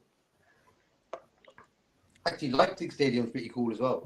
What is it was interesting. They did the Sport Bible did a what do you call it, a survey, and they did a survey for it was conducted by the Athletic actually. It is the Athletic did a survey of the 20 all 20 Premier League grounds at the time, at least for it. And they actually asked they made a ranking of what were the top places top stadium atmospheres. Anfield obviously was the best atmosphere out of all the stadiums that were in the list. Mm-hmm. If I pull up the page again, it's going to make my computer totally, because there's like videos and all this other crap on there. So it's like I couldn't get a copy of all the lists. I had the top 8 at least. Second on that list was, well, you'll be happy to know that Liverpool have the top two in the list. The top 2 for atmosphere are both located in Merseyside, so that's kind of cool. There's something for Marion's husband. Honesty is right. Hang his hat Honesty on. is there. Yeah. You know, honesty is right. The Kuip at Feyenoord, if you've ever seen that place in full effect, it's like the I've seen it. steepness. Yeah, the steepness of the stands is crazy. Like the one behind the goal, it looks like it's literally just vertical. It does, It's doesn't it? crazy. Yeah, they're like it's crazy the atmosphere. It's so it's mad that stadium. But Dara, you said Newcastle against anyone. I don't know if I'd travel all the way to Newcastle just to watch them play Burnley in an FA Cup. I mean, I get what you're saying, but I'd want to go there to see a proper game. Liverpool I, against Newcastle. Yeah. yeah, I mean, they are good fans. I get it, but I don't care about Newcastle. I have no emotional attachment to them. So if I went there and it was raining and it was cold, I wouldn't give a shit. You know, I'd want to go there and see that place rocking. You know, if I'm So going to go there. okay, so I can give you the list here if you guys want, or at least I can give you the top 8 at least. I don't have the entire list. I'd have to open up the list for the top 20. That's a But great shout. and there's a tie for 6th place. There was a tie for 6th place when it came to votes. So it goes, obviously, I already said number 1, it's obvious. Number 2, I said as well, for Goodison Park. And then number 3 is Selhurst Park. Number 4 was St. James. Number 5 was Old Toilet. Is that what that says? Old, that's what I think it's Something like that, apparently. I don't know. I sometimes I might have to get glasses. I don't know. Maybe I think I might have misread that, but I think it says Old Toilet, but or Geriatric Trafford, something like that. Anyway, number 6 was Villa Park, tied with Sheffield United's stadium as well. And then surprisingly, you want to try to take a guess at number 8? Because this was for last year. The survey was from last year. I think it was from last year. So those are the 20 teams to choose from.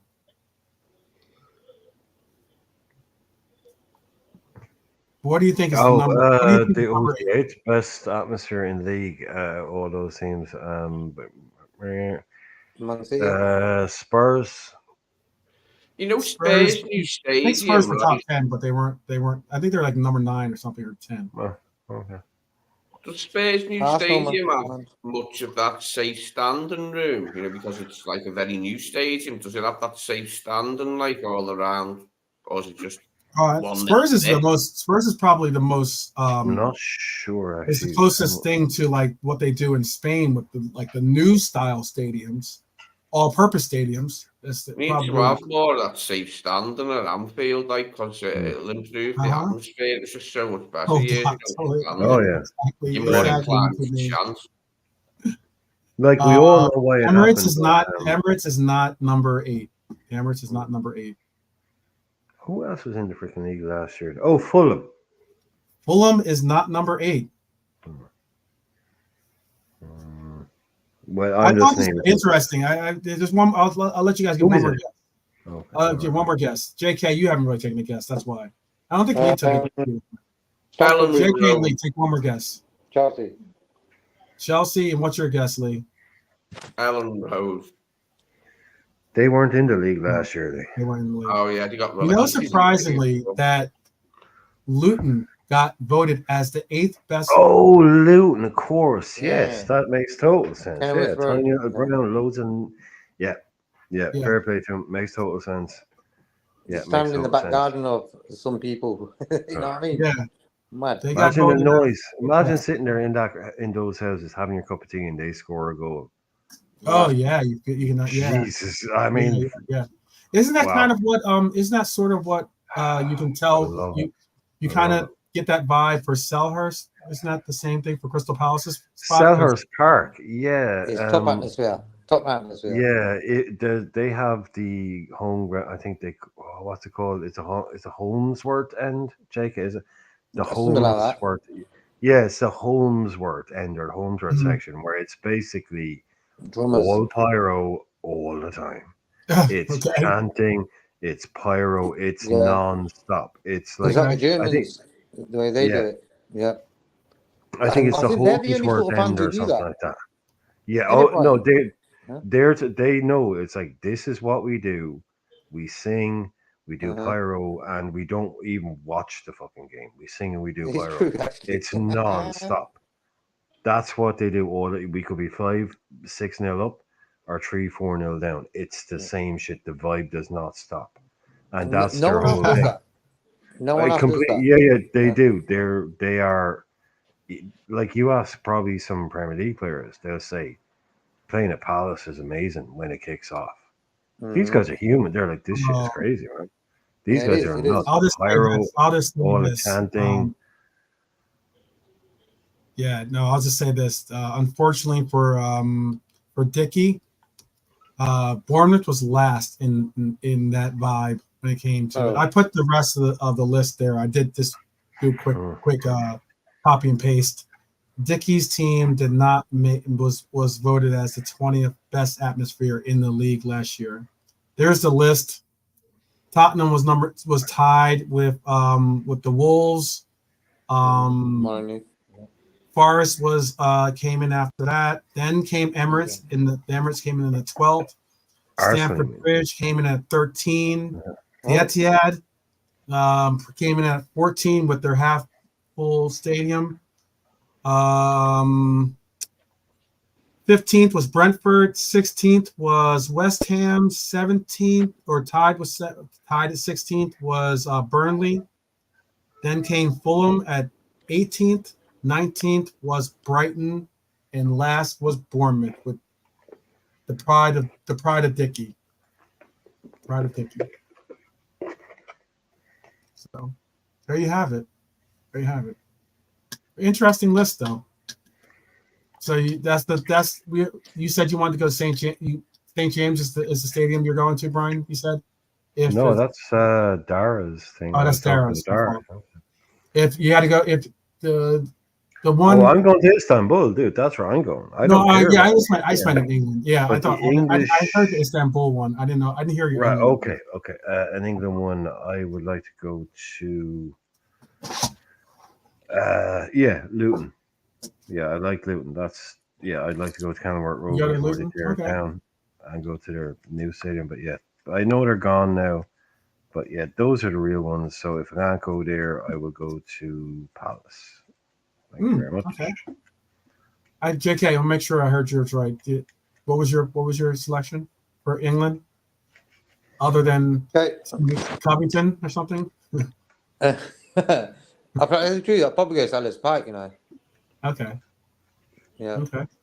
The Croydon Massive, JK. The Croydon Massive. Yeah. I got you. And Lee, what was your selection, Lee? What was the one that you wanted to go to in England? In England, what's the stadium other than Anfield, obviously, that you would most likely go to?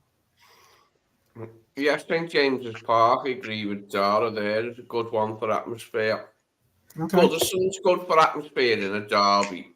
Yeah, you've been there loads. There's nothing better than a Merseyside derby for atmosphere. Like when it's a good, tasty one, a hot one. Quick, okay, I'll interject, Lee. I'll interject with a quick question because you're someone who's probably been to a lot. Okay, now this isn't a question about better, right? Not better. Okay, so let's leave that out of it. A Merseyside derby at Goodison or a Merseyside derby at Anfield, which is edgier?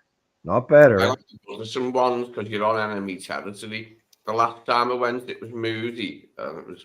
It didn't bother me, but it was moody. The last one I went to at Goodison. But the good atmospheres, that was a good laugh, good laugh.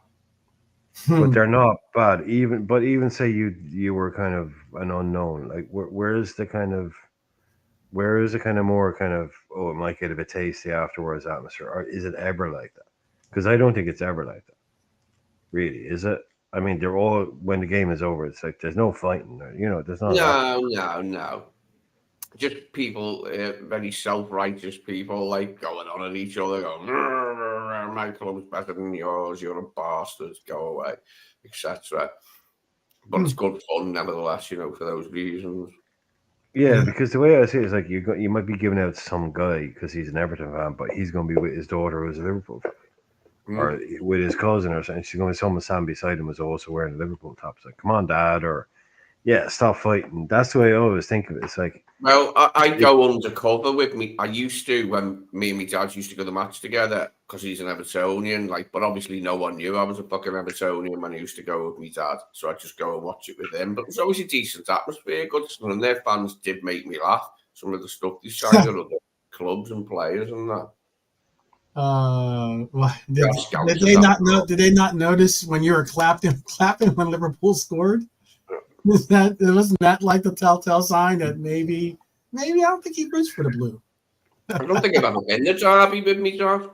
Oh, okay. I've always been to see other games with me dad. He's been to Anfield to see Liverpool versus someone, and I've been to Goodison to see. Or I've been to loads of derbies with me Evertonian friends as a child. I always used to go with my friends. A bunch of us all mixed. Gotcha. Well, we got some interesting got some interesting fixtures. We're going to see a new ground to go to this year in Ipswich Town. You know, not new ground, but new to the Prem at least. Portman Road, isn't it? Yeah, Portman isn't that Road. the name of it? Yeah, Portman Road. Yeah. And yeah, should be fun ride. It starts this weekend, people. We got the countdown. It's less than it's less than like 3 days away. Not even. It's like 2.5 days away. It's come quick, you know. Crazy. Euro's finished. They do. What happens in the summer is if there's a tournament, World Cup or Euros, that time after it comes fast, you know, like for the league to start again. You know, that's why it just feels like bang. It's just like popped out of nowhere. And I'm just surprised we haven't signed no one yet. That's just like madness. What we've been doing then? Wow. Oh, geez. Wait, so Ipswich starts. They got a really rough start. I was just looking at that. I just pulled up the first 2 games at least. So they host us on August 17th. Again, that's gonna be a crazy game. It's 4:30 in the morning. I gotta wake up for that game. It's so horrible. But then on the 24th, they travel to the Etihad. So they don't get yeah. I they mean, got 2 like tough games, 2 very tough games. Like I've said it, or this is the absolute banana skin of all banana skins. And like Oh, a no, banana, Brian, like don't say that, bro. the definition. No, That. but JK, the definition of a banana skin is what? If you're not paying attention, and you're not switched on, you will slip up. But if you are paying attention, you won't. This is what I'm saying about this game is if we are switched on, cool. But if we're,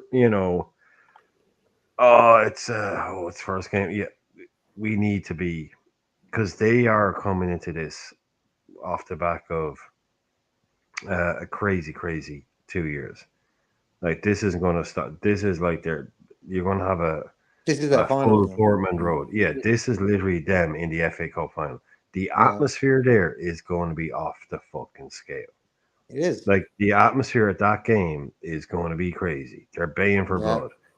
I mean, we need to be 100% correct in this game, or we will be, bro. We will lose it if we don't, because it will just be pure emotion from them. This will be pure emotion from Ipswich. Pure emotion. But you know what, Brian? Sometimes that and good players and good, but you have to be ready for it. Yeah. Oh yeah, look, it's coming our way. But if we deal with it, we'll win. But if we're not correct, we've got enough players to deal with that. Yeah, who knows? Maybe we get lucky. Maybe we get lucky. No, it's not about being lucky. What I'm saying is we should win this game. My point, we Brian. should be. Maybe we get lucky. Maybe we get lucky, and this gentleman gets re-signed since he's looking for a new team. And we have our DM shots. We do need a DM. Need a DM. You know what? I mean, that'd be a bold statement. That would be wild. Comes back and rocks it. Sometimes comes back and rocks it.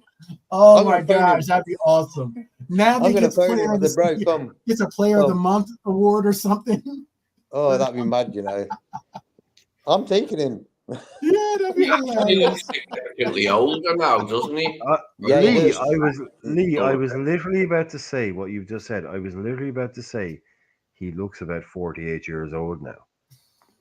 Like, when did that happen? I mean, it looks beefier as well, though. Yeah, it looks a bit more like, you know what I mean. Put a bit of weight on that, but it looks a bit more stronger. But he's been sacked. He was sacked, wasn't he? They did. Like, I think they sacked him. They're trying to figure out a way to get rid of him. Yeah, I think he was there 6 months. He was told not to come back to the club or not to come back to club grounds. That's tough. That's tough, man. That's tough. Then when they say, "Hey, we don't even want you out in the gym."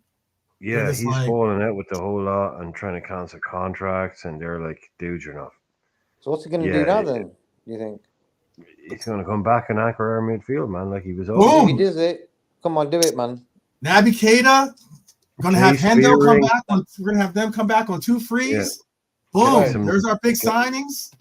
You know what? Get this out. I think Nabil Fekir is available on a free, isn't it? Nabil Fekir, maybe. He cost us 100 million. This guy here, Akiate, wages, everything, fee and wages, nearly 100 million. That guy should come back and pay us to play for us. Yes, That would be funny. Yeah. You saw Naby like counting out pounds onto the table. Hands across America. Hands across America. We should message him, man. No, he does look significantly different there, don't he, Brian? Like, I would not have clue that was him. If you put up that picture and said, "Who is that?" I would not have a clue.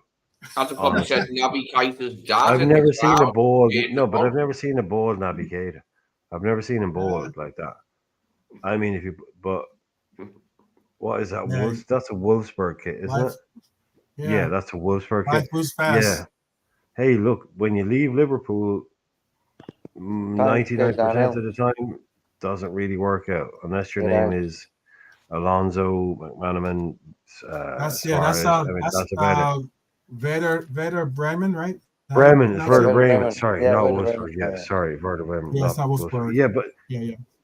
He was there 6 months, and there was a story coming out about the owner of the club was like, no, we signed this guy on a free, but he's got massive problems. I'm not doing that. And it was they were trying to ostracize him from the squad really early, and then there was all these stories coming out. It was like from day one, the second he got there, I think they realized they'd made a mistake, and they went on a bit of a campaign against him media-wise. Oh, he's not doing this.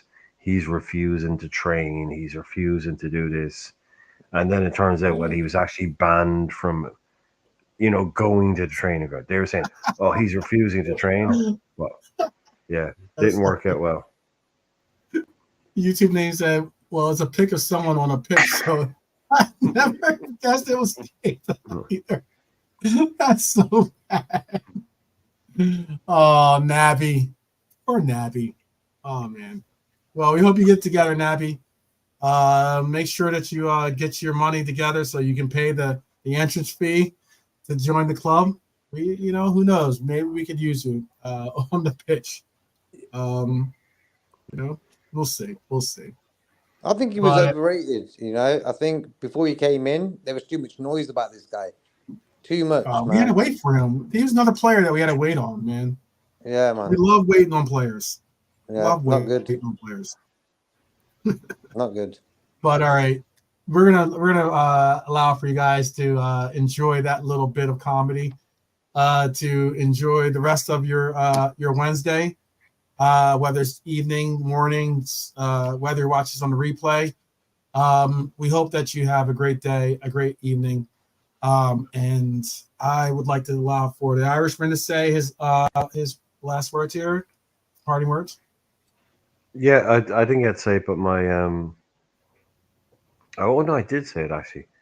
My fifth prediction, but predicting a huge season for Trainioni.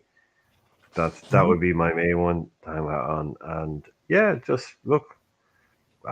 What's today? Wednesday? Yeah, Wednesday. Yeah, so we'll see you all tomorrow night, and then we've got 1, 2.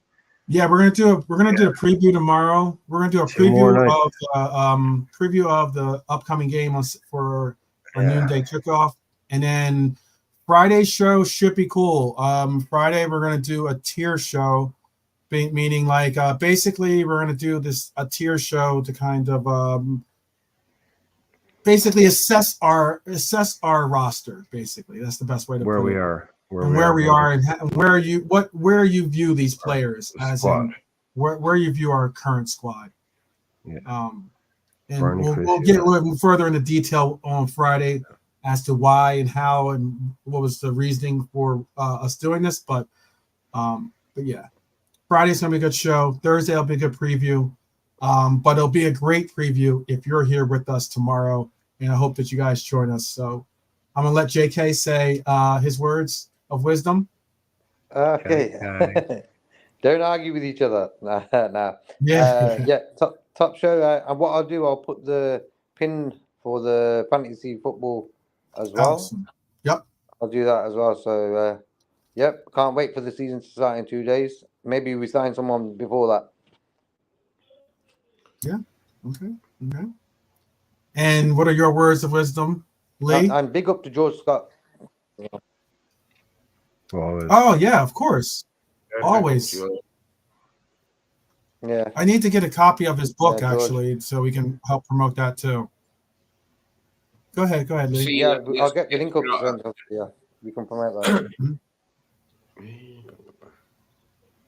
Go ahead, Lee. What was I going to say then?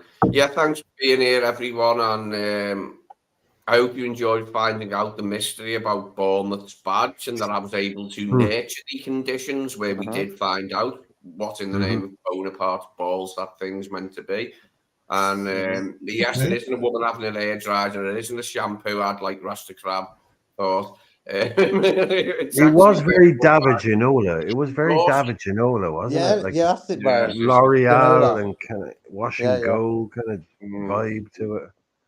I couldn't believe it went all the way back to him. Yeah, man. We're here to learn, aren't we? We're here to learn. Now we know the story. It's nice to know that. So you learned something on this show. That's right. That's right. That's the key of it. Knowledge. You know, as Ferris Bueller once said, if life moves pretty fast, if you don't stop and look around once in a while, you can miss it. You don't find out what the Bournemouth badge means. Exactly. Yeah. Exactly. So with that bit, and don't let your food go cold while you look at someone else's plate. boom, That's a nice one. boom. These are all jewels. These are all little wisdom nuggets here. So with that said, before we go too far with our wisdom, let us say thank you for being here. Look forward to seeing you tomorrow. And as always, up the Reds, people. Up the Reds. See you guys tomorrow. Take care.